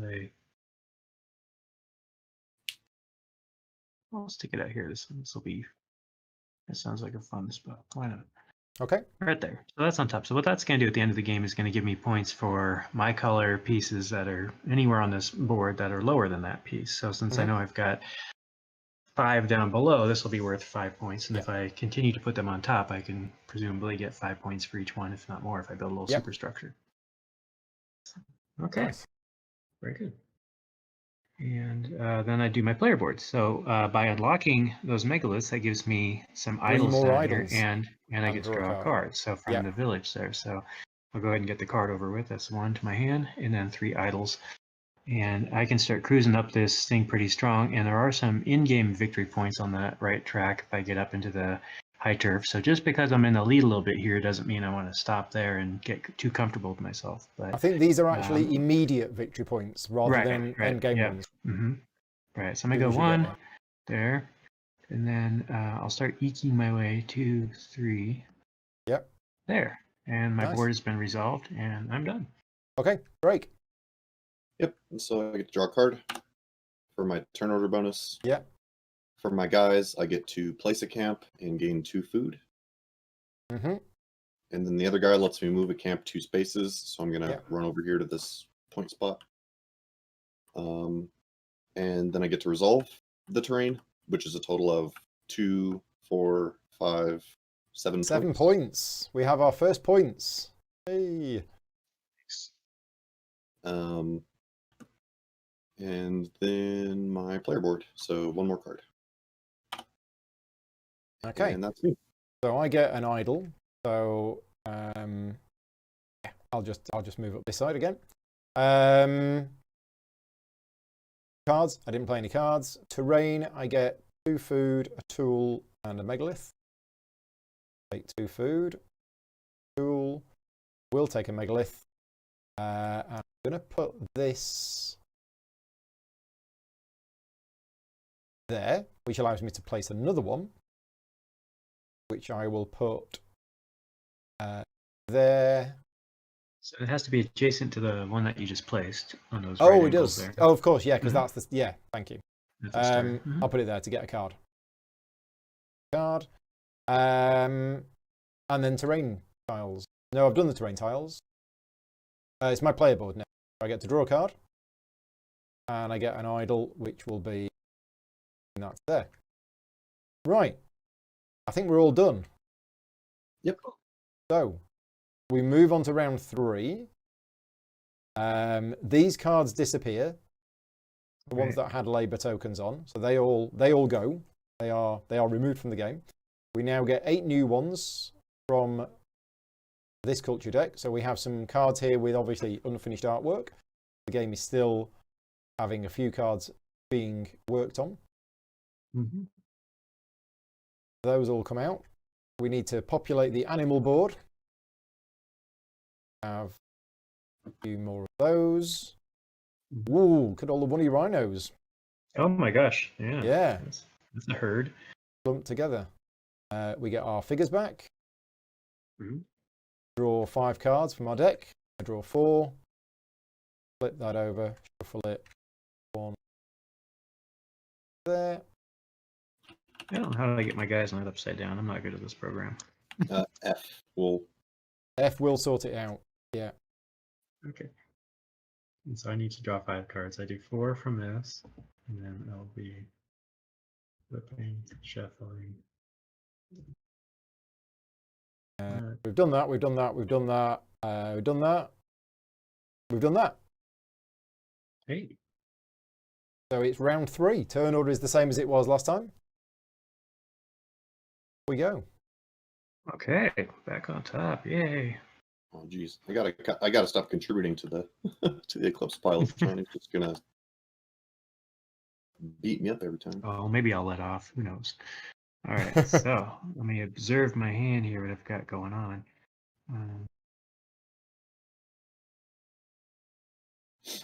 Okay, so what I'm going to do is I'm going to play this card. Actually, I had this last time, but I just drew it back again. So it's a culture card that lets me spend a food to gain a tribe's card to my discard. So I need to pick one of those up.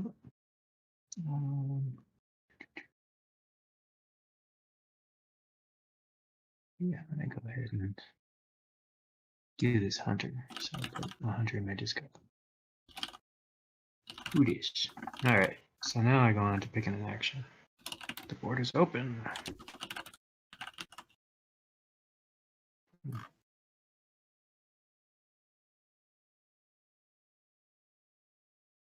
Okay.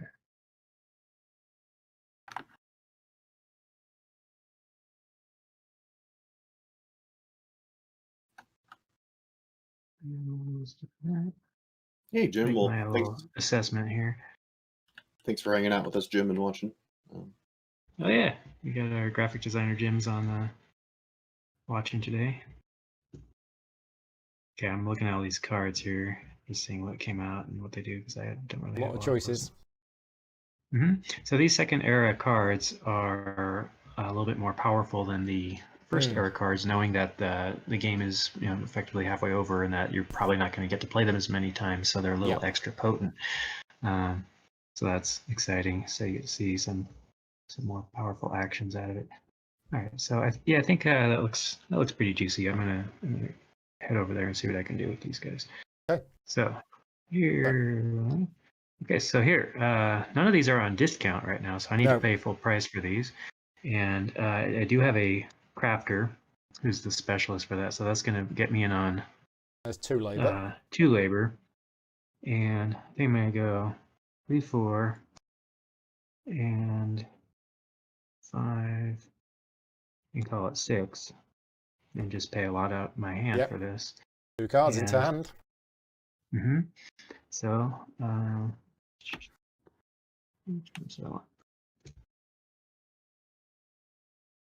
so I'm going to take this hunting expedition. This one. Ooh, that looks pretty cool. Yeah, I'm going to take.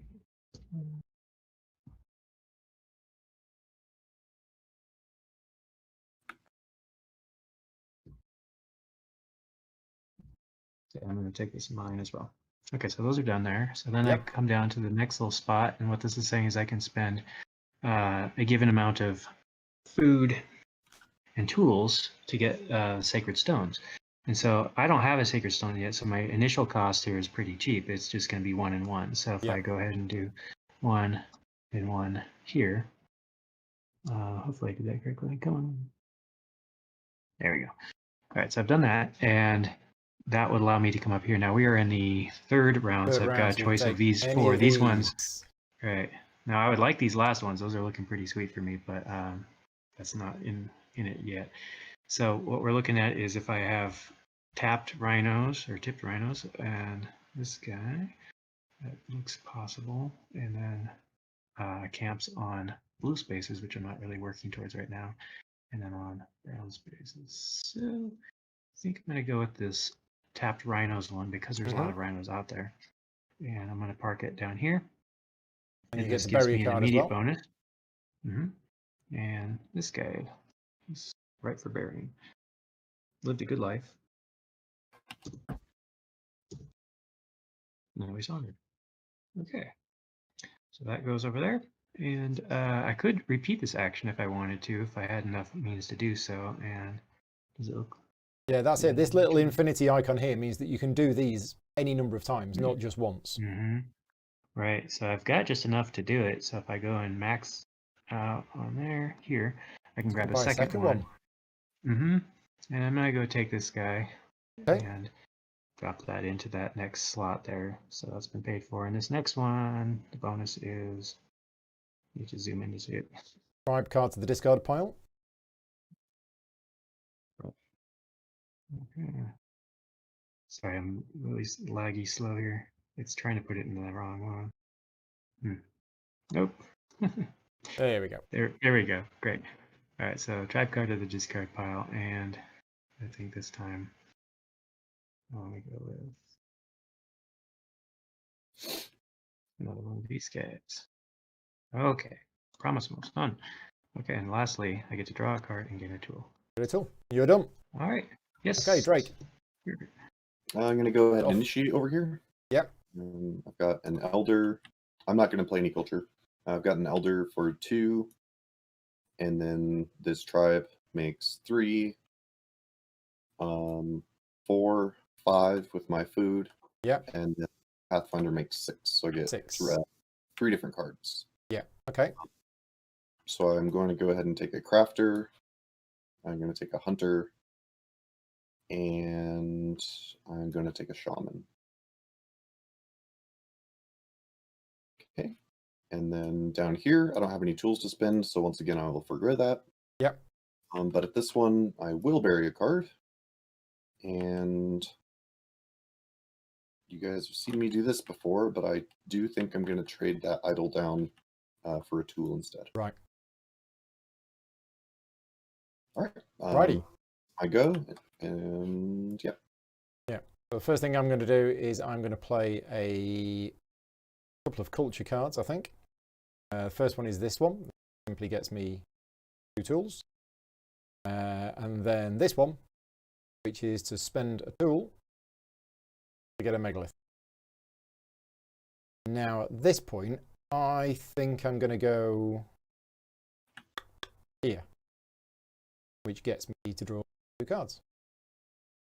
Nice. Right, that's my culture cards done. I'm then going to place my chief. Am I going to place my chief? No, I'm going to place my hunter. Oh no, I'm going to place the chief. Yeah, so we're going to go with my chief. So that's 1 labor.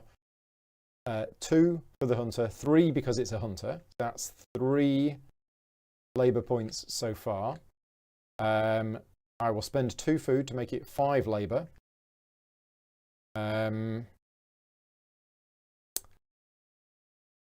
Oh, yeah, let's make it 7 with a brave.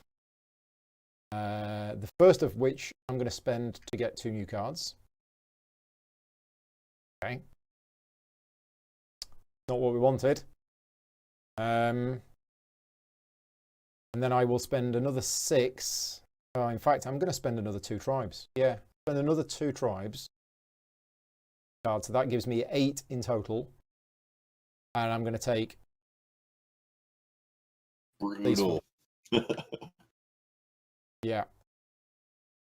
That's a full set there already. So we will have them. Then what I'm going to do is I'm going to move down here, and unfortunately, Mr. Woolly Mammoth, you've been part of our tribe for a long time, but it's time to go bye-bye. Only gets me 5 food though, which I can't have because that point isn't working. Well, actually, no, I'm going to keep the Woolly Mammoth. Let's get rid of that. The ground sloth instead. Saved by the snap. Yeah. And then we're going to move down the bottom, which is to basically get a free animal. Let's see what we get. Oh, another one. Never mind. He's been replaced. He's come back from the dead. And then all of these cards go to my discard pile, and that's me done.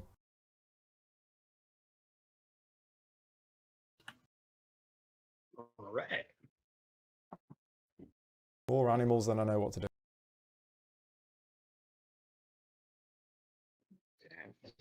So I got that really cool culture card at the start of my last turn there, and I want to play that now, I think, since I do have the tool for it. So that's this one. What it's saying is I could spend a tool, gain 2 idols, and place a megalith. So that's kind of awesome. So I'm going to do 2 idols over here. As we kind of recounted it, I go 1, 2, and there are in-game points to be seen over here. So I've got a 1 and then 2 more. So I do get my first real points onto the track, and hopefully I'm doing this correctly. 3 points. Yeah, I think I'm on 3.5 there, where they call that 3. There you go. 3. Okay, so that was that one. Now I go ahead and bring my second to last one of these. Hey, that's not where I want it. And I'm going to place it. Let me zoom in again. This thing wants to like its own. Okay, angles. Where do you want to pop it? Yeah, so I'm taking a look here. Yeah, the last two idols is kind of sweet, especially since I'm up so far on those tracks. So let me go ahead and take that one. Yep. There you go. Thanks. And that'll lock me in up here. Yep. And that gives me another 3 points. Yeah. That'll put me up to the 6 zone. And Now you can't progress any further up the right-hand track once you're at the top. The left-hand track, you can, sort of. If you are at the top of the left-hand track, then anytime you get an idol from now on, you can actually just exchange it for 1 point. The right-hand track, you can't do that. You just, once you get to the top, you're at the top. Yep, so I got the points. I'll be locked in for this best criteria for my buried card. So I do want to make sure that I have enough in that buried pile by the end of the game. Yeah, you need to have 6 cards, for my maximum. Yeah, so I'm getting there. But yeah, okay. So that was the whole fancy card that I just played over there. And then let's see what I want to do next. Okay.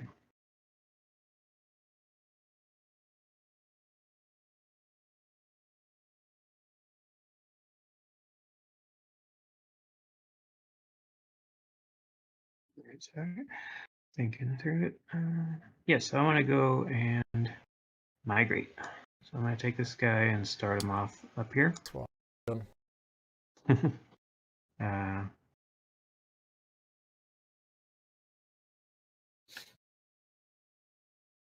Cool. So I want to get these extra guys on the board, and I'm also going to get one more for free down there. So I'm going to start off with that. And let me get my Pathfinders cooking here. So there's 1, 2, 3, 4 labor worth of migrate points applied. Now I may spend more if I get excited. Pathfinder. Yeah. So I'm gonna go 1, 2. Okay, and I'll go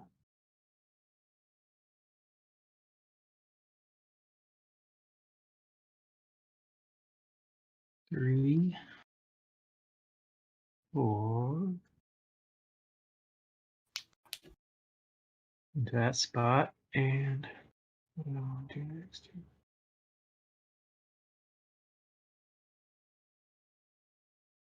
And I'll spend 1 more these guys to get an extra labor.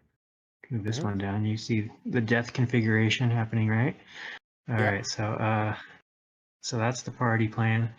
And then I'm going to move on down to the next spot here, which is make the thing. So I've got the configuration. I'm spending the foods. 1, 2, 3. And I'll pick up your pieces if you want. Okay, great. There you go. Thank you. Perfect. And that one's now in the middle there, casting 2 influence on all these tiles. Now the glacier is kind of a loss. I'm not going to get anything out of that, but I do have that, and I've got this influence here. So currently, I'm the only one controlling this megalith spot. Yeah. Right. So I have 3 influence there. So Paul might want to beat me up after that. Okay. And then last, I think I can just kick you out of the game and ban you from Discord. I think that's how I can do it. That works too. You know. All right. So then I'm going to take this one and I'm going to go north with it there. All right. So I think that's my final stake. Okay. I'm done. Right, Drake, over to you. Okay, developing time with the chief and crafter and the crafter. So I've got a total of 5 here, and I'll need 1 more. So we'll go ahead and is that what I want to do with that guy? Give me 6. So this. This and oh, what the hell?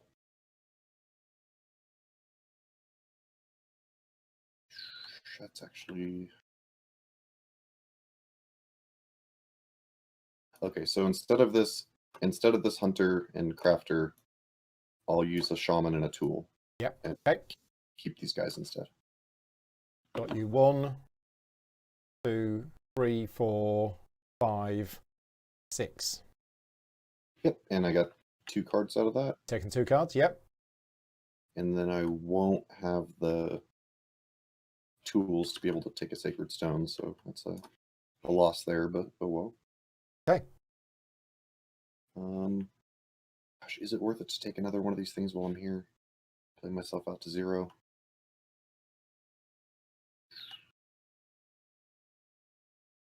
No, this is fine. Okay. Can I go? Yep. Right. So I'm going to play a culture card, which allows me to spend food. Go down from 5 to 4. I get a tool, and I get to take a random animal from the top of the deck. Got a Glyptodon. Nice. Glyptodon. Mm-hmm. Yeah. Although it does mean that my Argentavis is not really doing much at the moment, because once you've got a set of 4, that's 10 points. Any more you've got after 4 just starts the second set. Right.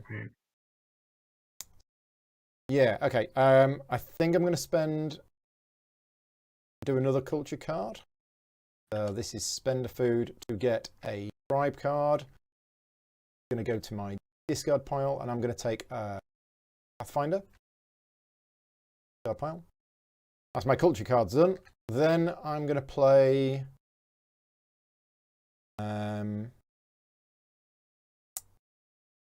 all of these spots have gone.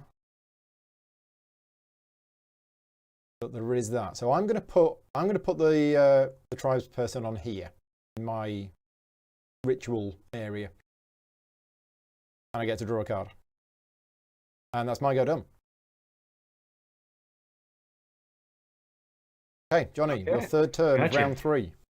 Got it. Okay, so I'm gonna start off with this hunting expedition, and okay, food, and this is telling me to get the mystery meat. Let's see what I get. I got the bird. Got the bird. I just flipped a bird. I did. All right, let's get him. Come on. There he is. So I got that. And it also says I can do some eating here. And so according to my stones here, I probably want to tip this guy. So I'll go ahead and rotate that one for 5 food. Put him into my bone pile and bring that up.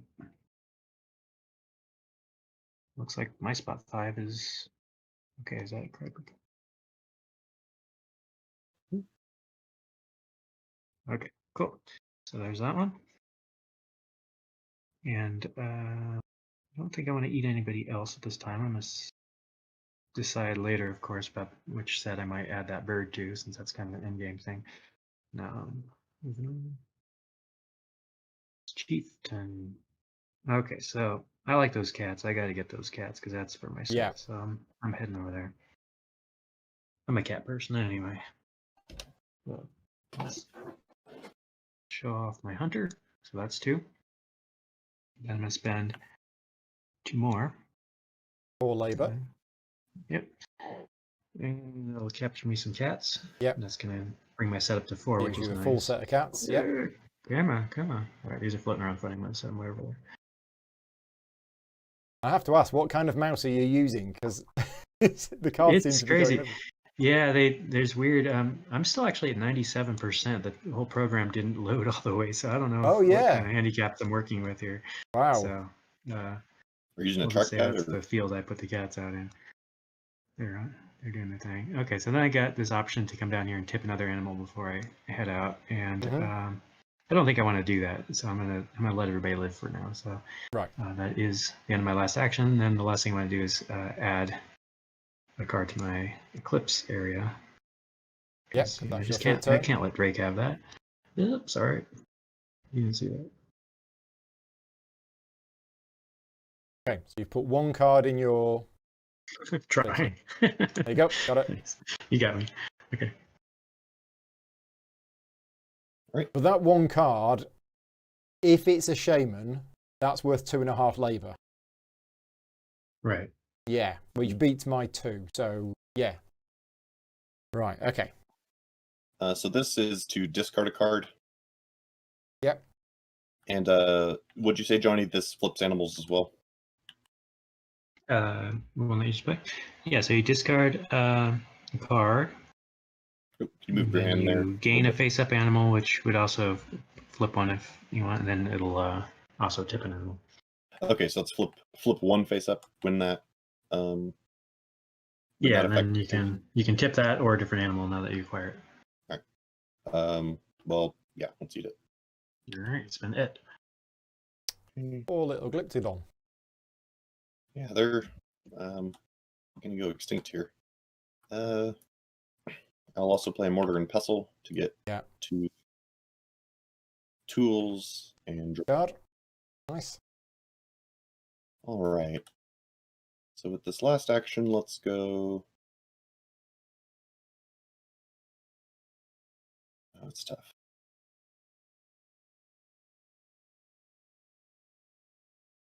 That's really. That would be flip 1. And I guess I'll go digging. So with this crafter, we're going to flip 2 animals. Yep. Okay, cool. So knowing that woolly mammoth is out there makes me feel better. So with this hunter, I'll take the mammoth. And then with 1 food, I will flip 2 more animals.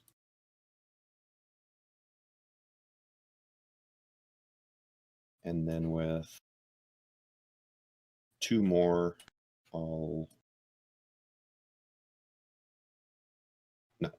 I'm sorry, not the hunter. 2 more of these food. 1, 2. I'll take the sloth. Oops. And then with the last 2 of my food there, I will take the Glyptodon. Okay. So spin myself down to 0, and then for my tipping, I'll go ahead and tip this mammoth. Food to max. Food to max. And then I'm going to put some cards into my pool there. How many are you putting in? 2. 2. Right. So again, if one of those is a shaman, yeah. Okay, right. I'm not playing any culture cards. I am, however, going here. And I'm going to generate 1, 2, 3 points of labor. 4, 5, 6 points of labor. So I'm going to go 1, 2, 3, 4, 5, and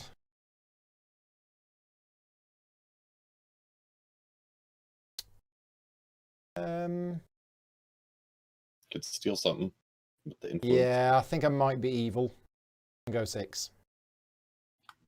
Oh, I didn't even see that. I was looking at the food up here, but yeah, I guess that makes sense too. Well, I'm just looking at my. It's either the food or the megalith. No, I think you're right. I think it's the food. Yeah.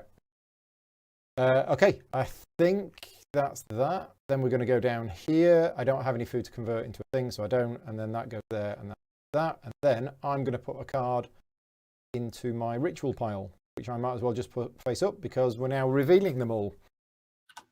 Yep. Ritual phase of round 3. So I have 3 points for turn order determination. I have 1. Right? You have 1.5. So I go first. Last. Right, okay, so I do my thing first. I get a megalith, which I'm going to put now. Is this the point where I start putting it on the higher level? I think it is. Now, it can go across any 2, can't it? Mm-hmm. It doesn't have to be my own. It just can be anywhere. Yeah, I'll you got put plenty it of real there. estate. That works. So that's that. Then we have my cards. So I basically get 2 tools. Okay. Then we have the terrain benefits. So I get. That was a waste. Got 2 food. Got a megalith, and I get another 2 food. And a tool. I am. Oh, I'm already at max tools, but I could take a food instead. So yeah, let's do that. So I go up to 5, the magical 5, which I can't have. So 1, 2, 3, 4, 5 food, and the megalith. The megalith is going to be. So yeah, that's kind of risky because somebody could jump on top and get up onto the 3rd level. But if you could do. Unless you think you got another one which could come off your board, right? Do you have one off the map, or is that your last one for the round? Am I about to get another one? No, Right. you're right. Yeah, somebody could jump on that. So is Mhm. that better? So when's the best time to get onto level 3? Is that when you get 2 at a time? If you could do 2 at a time, yeah, Yeah. that's the best way to do it. Okay, I will just go there then. Okay. Yeah. So that's the terrain tiles done. Then I get my player board, which is a draw a card. I don't have any cards, so we'll flip that over, shuffle it, and draw one. And then I get 3 idols. And that's my benefits done. Which tribe card did you put into your pile? Did you get their benefit too? Didn't you have like a? I did. crafter? It was 2 tools. Yeah. Oh, okay, and I'm assuming you traded those. Okay, I got you. Yeah. And you took food and ended up at the magical 0 spot there. The 5 that I can't have. Yep. The magic All dot. right. So we'll draw 1 card for my turn order bonus. Then we will do our tribe cards, which is to place 1 camp and gain 2 food, which is going to be a loss of 1 food. So, oh well. Then we'll hit the map. So 2, 4, 6, 7. 7 points. No use competing with you guys. Down on the grinder. And then back to my player board, which looks like I've only got 1 card showing, so 1 Yep. card. Okay, and that's all. That's everything I got. Yep. Okay. So coming over here, first thing I do is I get my idol off the board. And I'll keep hiking up this one. Not doing bad on those. Next ratio, which is pretty nice. And then I go do my cards here, which says I gain somebody to my discard pile. I'm going to take a crafter. And then I come up to my stake in the map here. I do get another idol off of that grinding stone area there. Get that one. And then we're tied for influence on that one, so I do Yep. get the tool. Get that. Nice. Then it looks like I get 2 food off that one. Now I got beat out up here on this one, so I don't get Yeah. any of that. And then I do have 2 megaliths worth of stuff going on. Now I only have 1 megalith left, so that'll be one of those. And I will be trading down the other one for a card, so I'll quickly take that and have it on hand. So with my last one, I do want to get up on the thing, and I also don't want to set anybody else up too much, so I'll stagger myself. I think over here is a defensive move and call that good. Then I come down to my board, and I've got 2 villages out, so I draw 2 cards. 4 idols. And 4 idols, so I'm trying to hit that top. So 1, 2, 3, 4. So I'm at the top, and every subsequent idol I can get, I'm going to get a victory point for. So maybe in the next round, I'll try to be looking for those again. And I'm done. All right. Okay. So I've started setting up for round 4. We move the round marker on. We've added a labor to the 4 cards that were left over, and we've added 4 new cards. We've all got our workers back. We draw 5 cards added to what's in our hand, and I think I'm going first for the last round. Cool. Yeah. Okay. So, what fancy stuff can we do here? If anything, I need to spend tools. Now, tools are used to buy the sacred stones, really, aren't they? And to bury guys. And to power bury rush guys, on yeah. Haven't been doing much in the way of burying people, so I think what we're going to do is we're going to place Chief here. So that's going to be 1 labor. I'm going to use this tribe card for 2 labor. I'm not playing any culture cards before this, so that's 2 labor. Now,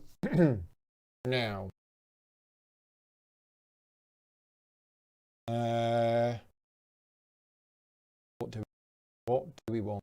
I think I want this one. Oh, but that's... Yeah. No, I think I'm going to take that one. Okay. That's 2 labour spent. I'm also going to send a brave for another 2 labour. And I'm also going to take this one. Then we're going to move down here. And we're going to spend some food and tools. So I am going to buy my second sacred stone tile. So that's 1 food, 2 tools. Now, this one here, this is for points for the number of tiles you've got on the ground floor. Yes. And this one is for points you've got for ones on the second. Second or higher. Oh, yeah, second or higher. So I've got 1, 2, 3, 4 on the ground floor. Yeah, so I just need 1 more. So I'm definitely taking that. I also get to take a tribe card to my discard pile. Not that that's really going to do anything, but it is a point. Yeah, take that discard pile. And do I want to buy another sacred stone? I could. It would use all of the rest of my stuff, but it would get me some more points. So I've currently got 1, 2 on that level. Yeah, I think I'll do it. Yeah, let's buy this one as well. So that's 1 food and 3 tools. 1 food, 3 tools, and that gets me a tribe card to my hand, which is going to be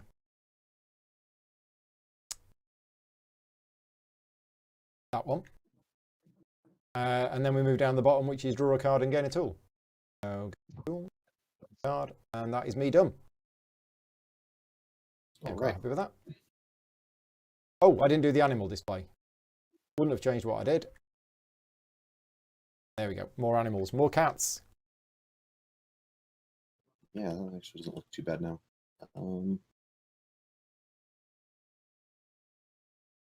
So this is the last round of the game, and I'm still on 0 points. Well, so much of it is at the end. Yeah, there's a lot of final scoring. All right, so we'll do that, but we're gonna play some culture cards first. Okay. So first, got an altar to turn 1 tool into a megalith. Mm-hmm. First colored megalith. Yay! I'm gonna go up here and get the animal. So take this guy out of the display. Yep. Happy with that. Hand drills. I'm gonna convert Nice. food down into 1, 2, 3 tools. And call that good. Okay, so now I'm going to initiate. And I've got my chief for 1. And a shaman plus a tool gives me 4, so I get 2 guys. I would like to take a pathfinder and a hunter. Oops, let me put those over the side for now. Another shaman with another tool is 3 more in this tribe. There's 4 more, so 2 more guys. So we'll get a shaman and a crafter. Everybody but an elder is going to join the party. On this next base down, I'm not going to spend tools to bury anybody. But over here, I'll take my free idol on the left, and I will bury this guy. Okay. And that's can call me done. Right. Jonny, first turn of round 4. Yes, sir. All right. So I'm formulating my evil plan here. All right, I know what's up. So I'm going to go migrating. And I'm going to start with my guy, chief, because I get 1 extra labor to boot here. Mm-hmm. And then get my configuration going. So it's putting me at 1, 2, 3. Just looking at 5 movements so far. So there you go. 1, 2, 3, 4, 5. That's what's up. Ready? Okay. And I'm gonna decide if I want to spend another. Get that last guy. The last guy's going to come out as my bonus. I'm going to let him stay on my board and proceed down to the next spot, which is spending free food. Free food. 1, 2, 3. Take these up. Yeah, thank you. This is my new home. We're buddies. Okay. And then as I come down here, one of those will come back to the map and move on to a spot. So You've got all your 3 villages out. yeah. So I'm thinking that would be mean and really cut you off with the food supply there. So I'm gonna be mean. Okay. Alrighty. So back to me. Okay. So I have some culture cards. In fact, I have lots of culture cards now. Now that I've got some. So yeah, I think let's play this one first. So this is spend a food to get an idol. Will be to the top, and then also place a camp and move a camp. Place a camp there, and then I'm going to move a camp. Let's move that one to there.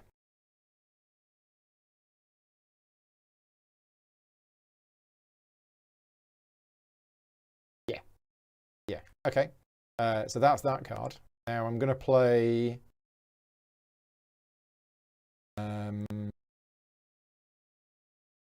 Ooh, do we want that? No, I'm going to play this one. Yeah, you just get 2 tools. Okay. Then we're going to go. Want to go hunting? I think I probably do. But then again, there's other stuff that I could do instead.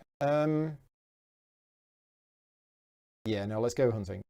So we're going to go onto the hunting space. I'm going to spend 2 food for 2 labor. Is that all I want? No, I want more labor.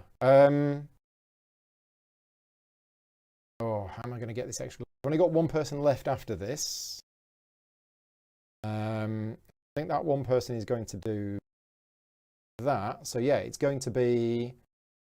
So I've got 2 labor at the moment, 3 labor, 4 labor, and I think I'm just going to take these 2.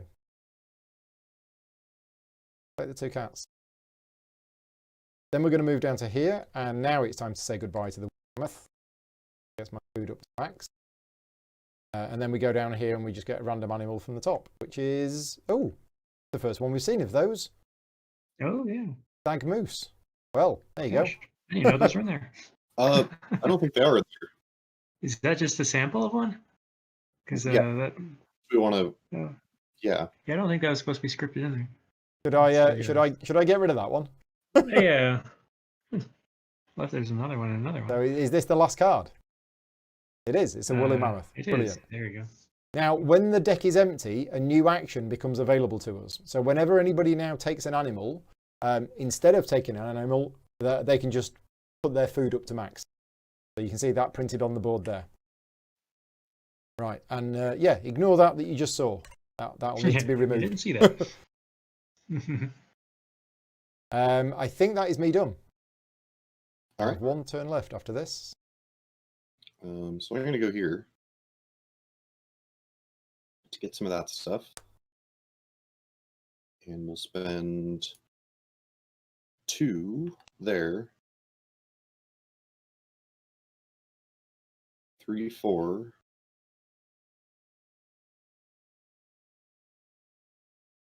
And what do I want to do?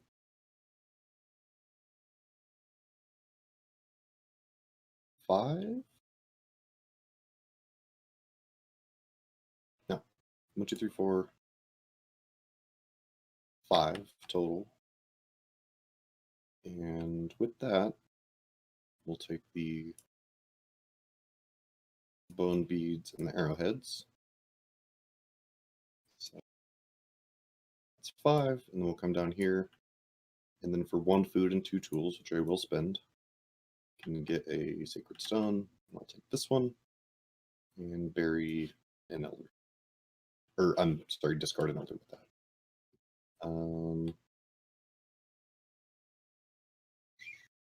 Just need to make sure that I have enough stuff for that last turn. So then 3 more food would give me pottery. Okay. That's my, oops. My guy's so big you can't help but pick him up. Now these models that we're looking at, this is like the miniatures that are going to be included in the game, aren't they? Yeah, the chief Yeah. miniatures, they got the little colored bases on them, and they're sculpted like that. Yeah. I'm not sure if the scale is exactly as it is here on TTS. They might, Right. because they're a little bit larger, but Yeah. they fit pretty good on the physical board. Okay. All right, you guys all set? So Yep. let's see. So I am not going to play a culture card as my starter here. And I'm going to go to the hunt zone. Even though it doesn't look like it's much there, I got plans. I got my reasons. And there is a bird here, and I think I like the bird. So what I'm going to do with that is pick that up for 2 labor. Yeah, it's going to be useful for you, isn't it? Yeah. Let's see. So I'll go ahead and spend 2 food because I got a plan. And that brings my bird over there. Yay. Okay. No more animals. They're all gone. Right.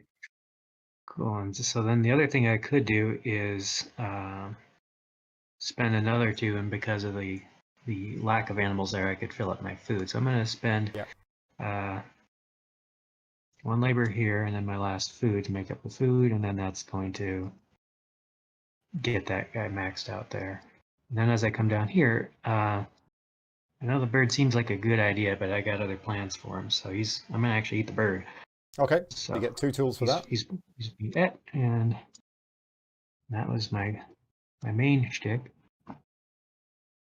I guess I didn't need to pay that extra labor for the, so I would have drawn that card anyway. If I wouldn't need to have paid this guy, if that makes sense. Yeah. And then we're all good. Okay, cool. Right. So my last turn. Mm-hmm. So here's what I'm thinking about. I'm getting quite a lot of points at the end of the game for my tools and food, so I want to make sure that they're maxed. Right, but I need to be aware that I'm also getting the benefits of these terrain spaces. So I probably should spend some food, because otherwise I'm going to get all of this and I'm not going to have anything to do with it. Right. So yeah, I think I'm going to save that, and I'm going to save that. So I might do this. No, I'm not going to do that either. I'm just going to go somewhere. So I'm probably going to spend some food. It's just, do I want to get another village on? I think I do. I'm going to go here. And we're going to use this one. So that's just 1 labor because it's the wrong type of character, but it's 1. And I'm going to use, that's 2 labor. Is that all I need? I think it is. 2 labor moves that to there. Now, if I convert these 3 into a village, it means that, Jonny, you will still have majority influence in this area. You'll have 3. Yeah. But that's okay. I'm still getting the 2 food. Yeah, that's fine. Yeah, okay. So then I come down to here. I spend 3 food. 1, 3. Oh, magic 5. That goes on there.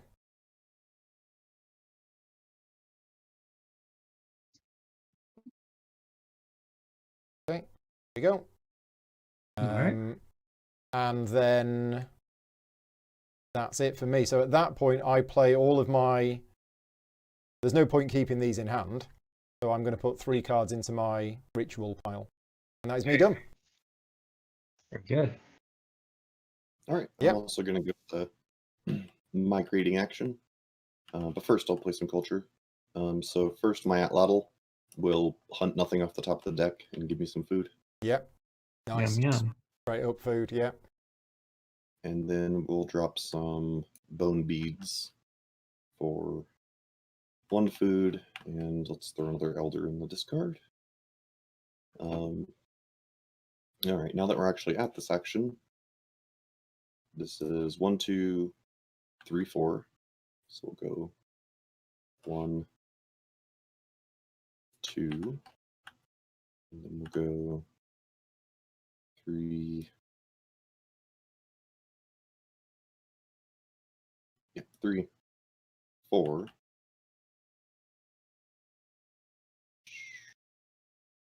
Okay.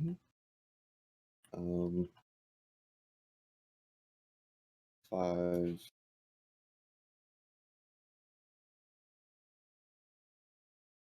Shaman's 5, 6. To go 5, 6. And that worth spending that. Spend 2 more. Sure. So also a hunter and 1 more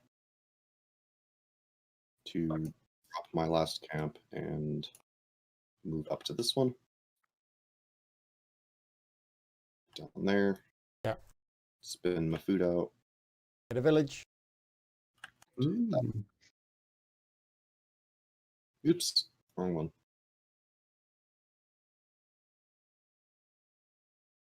Okay. Okay. And then I'm going to dump the 2 remaining cards in my hand. Yeah. My this is just not wanting me to pick up everything at once right now.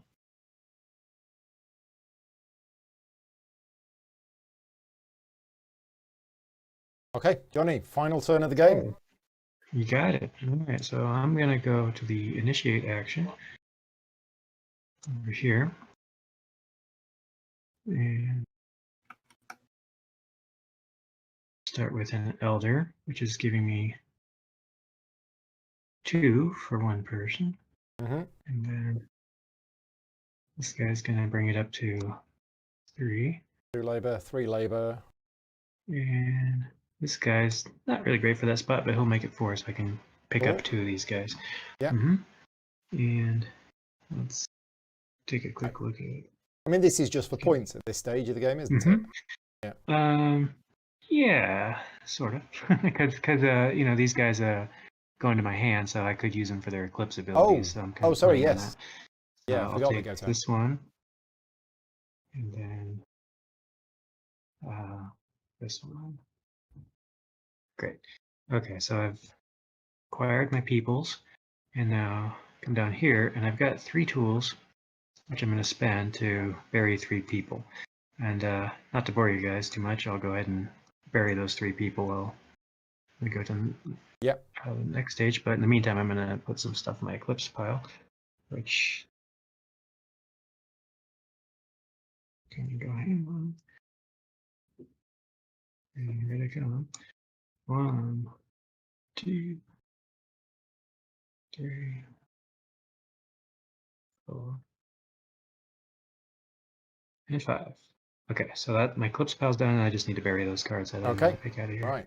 So we reveal our ritual piles. I just have 1 total labor from. I have 1.5. I've got 3 culture cards. no matter what Johnny put, he has more than us. Yeah. Yeah, I had too many. How many did you have, Drake? Just one. One. Yeah, so I'm behind you. So Okay, turn order so I'll has spread been these. set. Okay. Yeah. Right, so Johnny, you get your benefits. Right. So these guys aren't going to do me anything over here. I'm going to set those aside so they're out of mind. So the benefit here is I don't have another megalith to place, and so I'd be looking at things that are going to be worth points for me. So Yeah. I'm going to go down the hierarchy and choose that idle because Idle. I'm at the top of this left track, which Get a will give point. me 1 in-game point. Yeah. Right there. So that was that. Then if I go and resolve my cards, let's take a look at what I've got here. I've got 2 tools coming in from the crafter. And then I've got place a camp out here, which goes into the center spot. And then it also says to gain food, of which I can gain 1.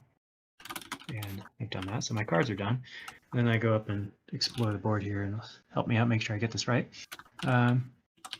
Okay, so again, I've got this one. I don't have any megaliths. I'm going to trade that for an idle, which will trade into a victory point due to the top of the track. Got it. And then I've got 2 more food over there, which I can't take, but I can take that tool. So I'll accept the tool. Glaciers, nothing. Again, I've got this one, which will be another in-game point, which I think is putting me there. As is and this another one. idle, which is another in-game point. Yeah. Okay. So the lower board is done. And up here, I've got 3 more in-game points, which is tying me up here. And then this food. I can't accept. I'm already over full. Yep. Up to my limit.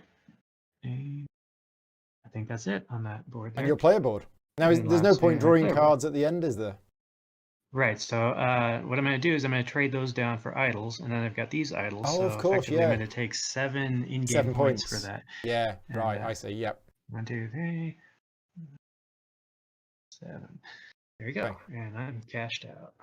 You're all done. Mm-hmm. Right, so my benefits. Again, we have a card. I don't want a card, so I will just take an idle, which is my first point. Yay! Hey.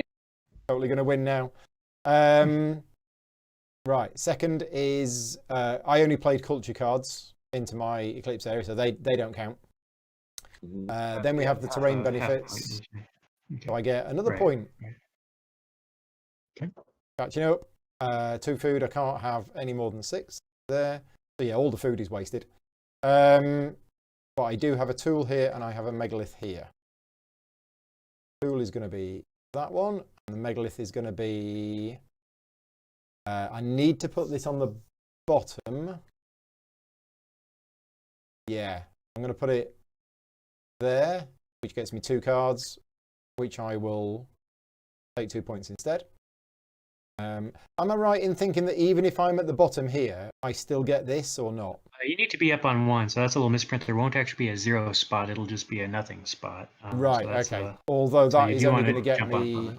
1 point, so actually it's not worth it. Okay, sure. I'll do my player board, which is 1, 2, 3, 4, 5 idols, which is 5 points. And I think that's it. That's me done. So Drake? Yep. I'll get an idol. For my turn order thing, I didn't put any guys out in my pile, so just map, which is 4 or 2, 4, 5, 2 food, 4 food, 7 points and 4 food. 7 points and 4 food. Yep.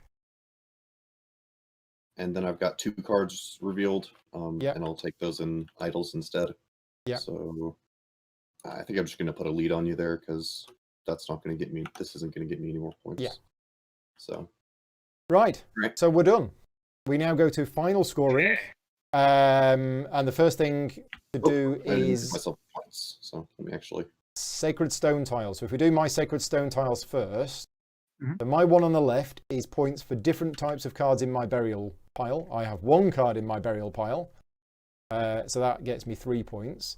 This one, however, I believe I have 5 on the bottom row. 1, 2, 3, 4, 5. So that got me 9 points. That's 12 in total. And this one just got me 3. That's 15 points for my Sacred Stone tiles.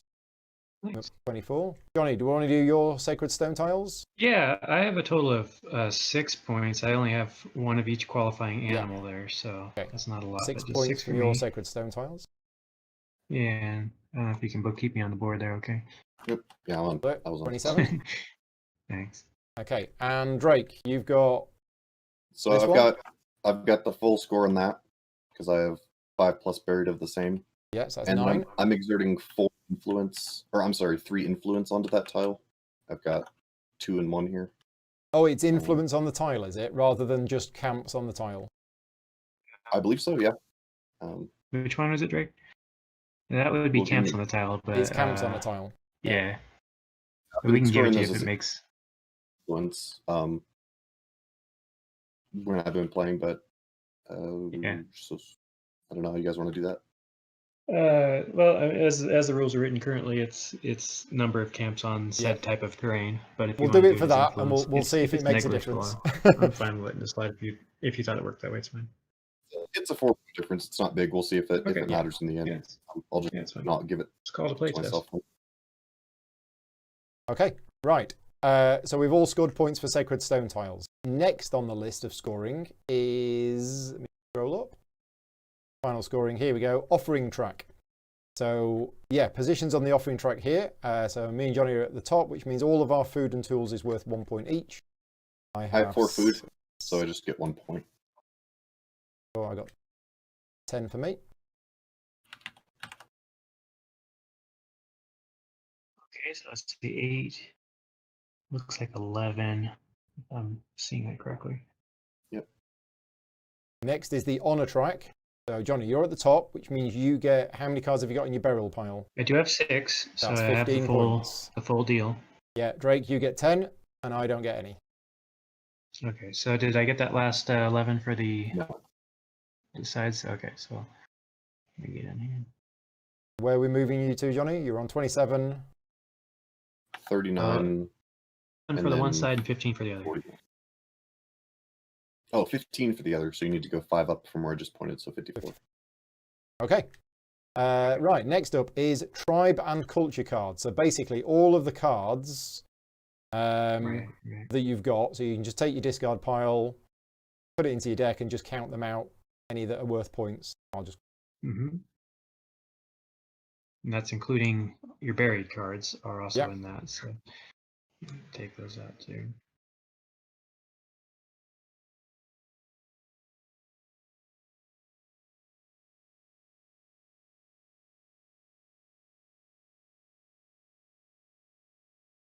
$12 for me. Now it's a lot for you two because you've been buying a lot of cards. 31 total for me. 31. Wow. So what's that? 75. Yeah. Let's take that. 5. Okay.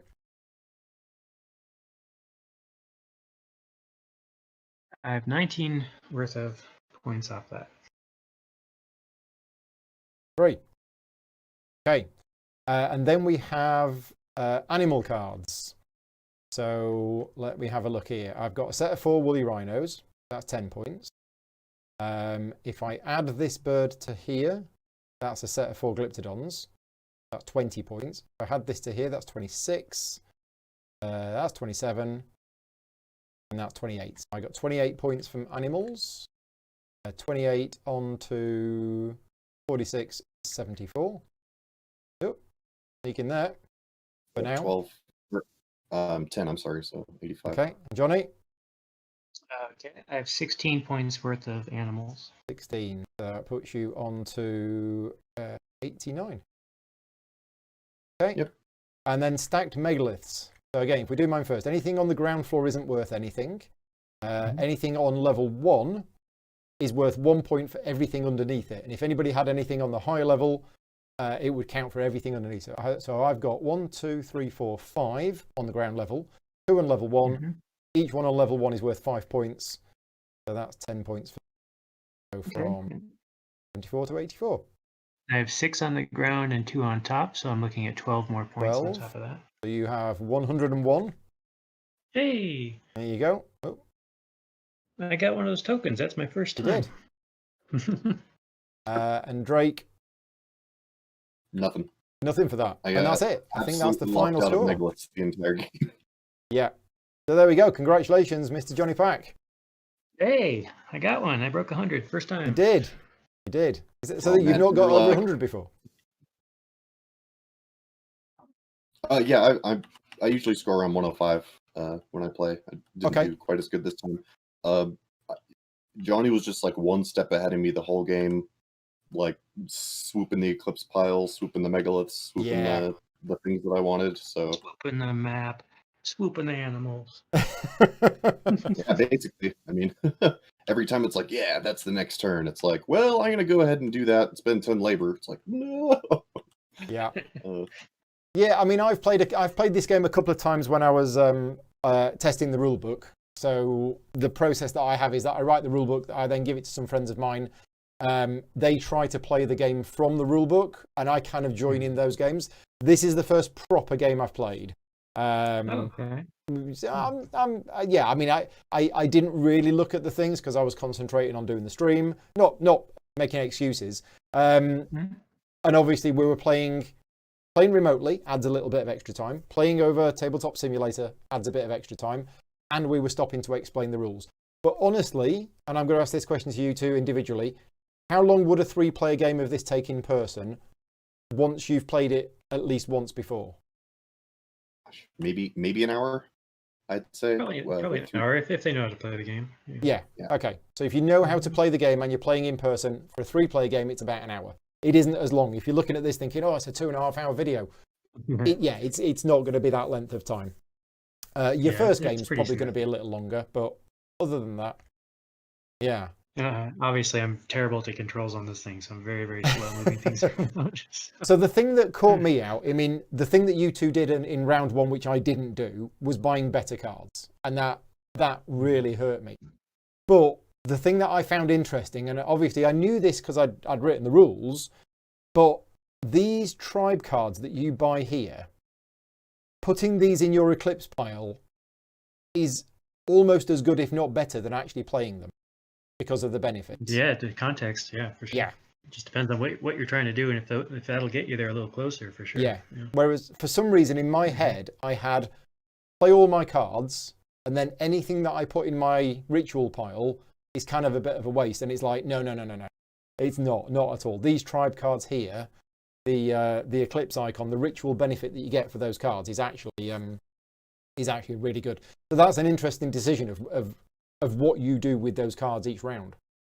Mm-hmm. Yeah, and I find that to kind of be the fascinating part about the game is that it's there's so much budgeting going on. It's like, yeah, you could spend 12 labor and just blow out the entire thing, but then you won't have any for the next thing. So it's like trying to find where you can roll actions into the next action, but still leave enough for later. Yeah. Right. Yeah. Cool. Right. Do you want to just getting a bunch of food and using it? Do you want to just talk for a minute about the Kickstarter, where it currently is and what you've got planned for the Kickstarter for the next couple of weeks? Sure. Yep.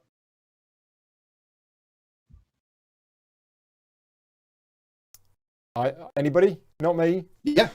Okay. Yeah, Drake, you want to break in a little bit? I'm going to check where it's at right now since I haven't come up for air. Yeah, I'm doing the same. Yeah, I mean, it looks like we, hit 160 while we were playing this. So wow. Okay. Seems to keep climbing. Yep. Is it true that you've currently run out of stretch goals? Somebody told me that earlier.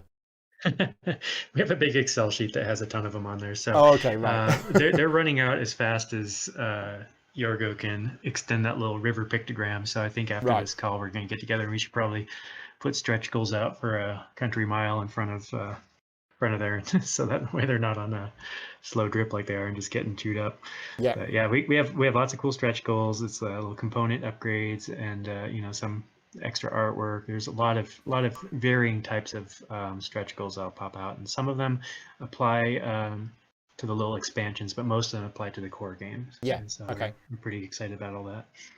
So speaking of the core game, what we didn't see tonight, which is included in the core game, is the B side of the Chieftains. Mm-hmm. Is there anything else included in the core game that we didn't see tonight? So it's not in the core game, but anybody who backs the core game will be getting the canine modules module, which is fairly simple. It's when you go to take your Eclipse action, instead of drawing a card, you can take a canine, and the canines give you labor and tools when they do certain actions. Okay. So they give you sort of a backdoor for those things, but they also make this action a little bit more worth taking.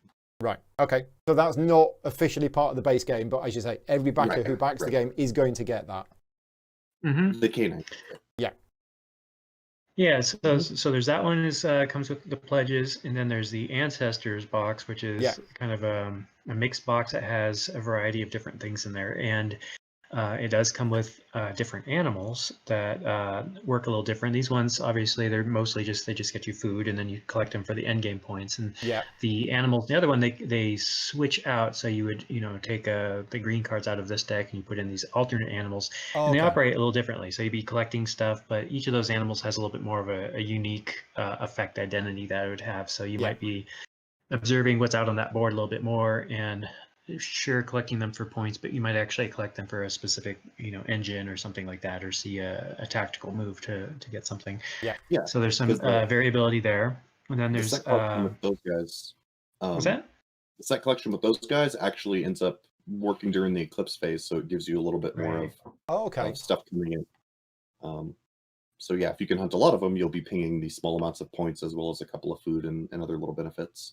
Right. And then when you eat them, you'll get a little food, but then you'll get like something before it as well, instead of just having them all be the same. So and that has some interesting effects on the gameplay. Is that you getting food is a little bit trickier from animals. You'd have to eat more of them to get an equivalent amount of food, so you ration that. But you're getting actions on the back end that you maybe would have spent food for elsewhere. So it kind of mixes things up in a variety, which is pretty cool.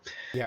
And so, so those are some of the stuff there. And then there are the proper box expansions. So in the higher pledge levels, as you can get these box expansions. And one of those really kind of does something different with the map up there. As you saw in this, that we basically have these different hexes that pay out different things when you influence them.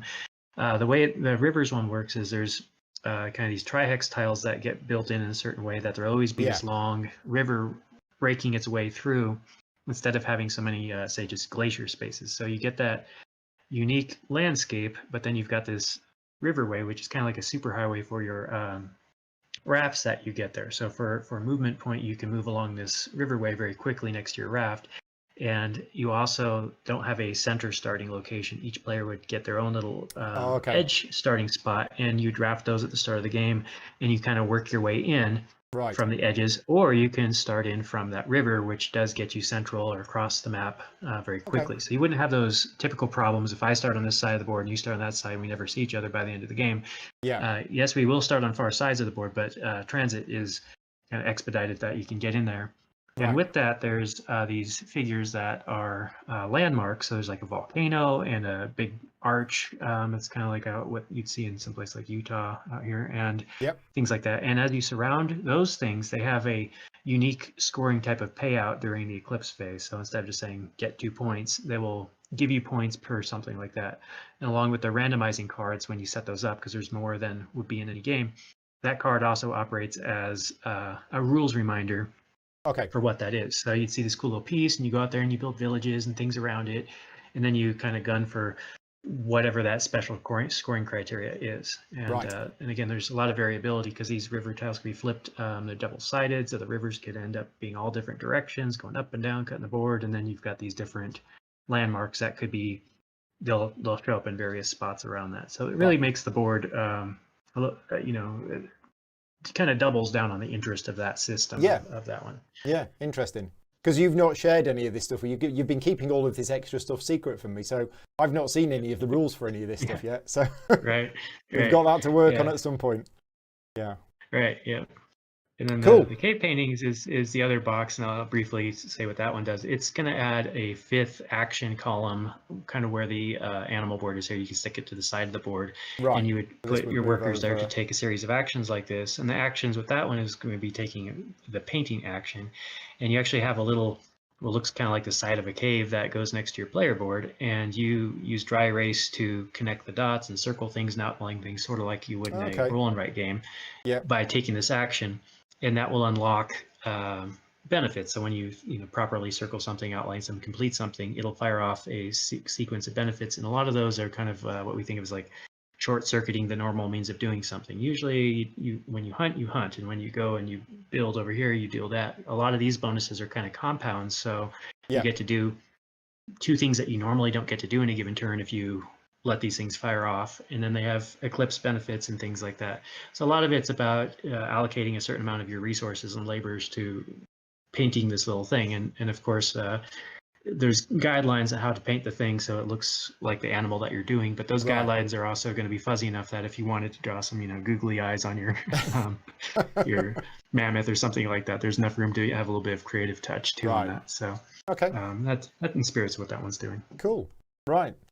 So I think we're done. We'll wrap things up. So yeah, thank you very much to you two for playing, and obviously good luck with the rest of the campaign. Thanks, Paul. Yeah, it was a pleasure having being on here with you. It was a lot of fun. Yeah. Yeah, that was great. Thanks. Excellent. Right. Well, I will say goodbye to those two on Discord by pressing that button there, and that's everything. So yeah, whether you are watching this live, obviously thank you very much to everybody for watching this live. But if you're not watching this live, if you're watching this later, then I hope you found it useful. Obviously this was a sponsored video. Fantasia Games asked me to create this video to help with the Kickstarter so that you could see it played through. But yeah, thank you very much to them for asking me for working on it. I'm part of the project anyway, because I'm helping write the rulebook for the game. And thank you very much to all of my Patreon supporters that help fund the channel and keep things going. But for now, I will say goodbye. So yeah, thank you very much. Good night, everybody, and I will see you in another stream.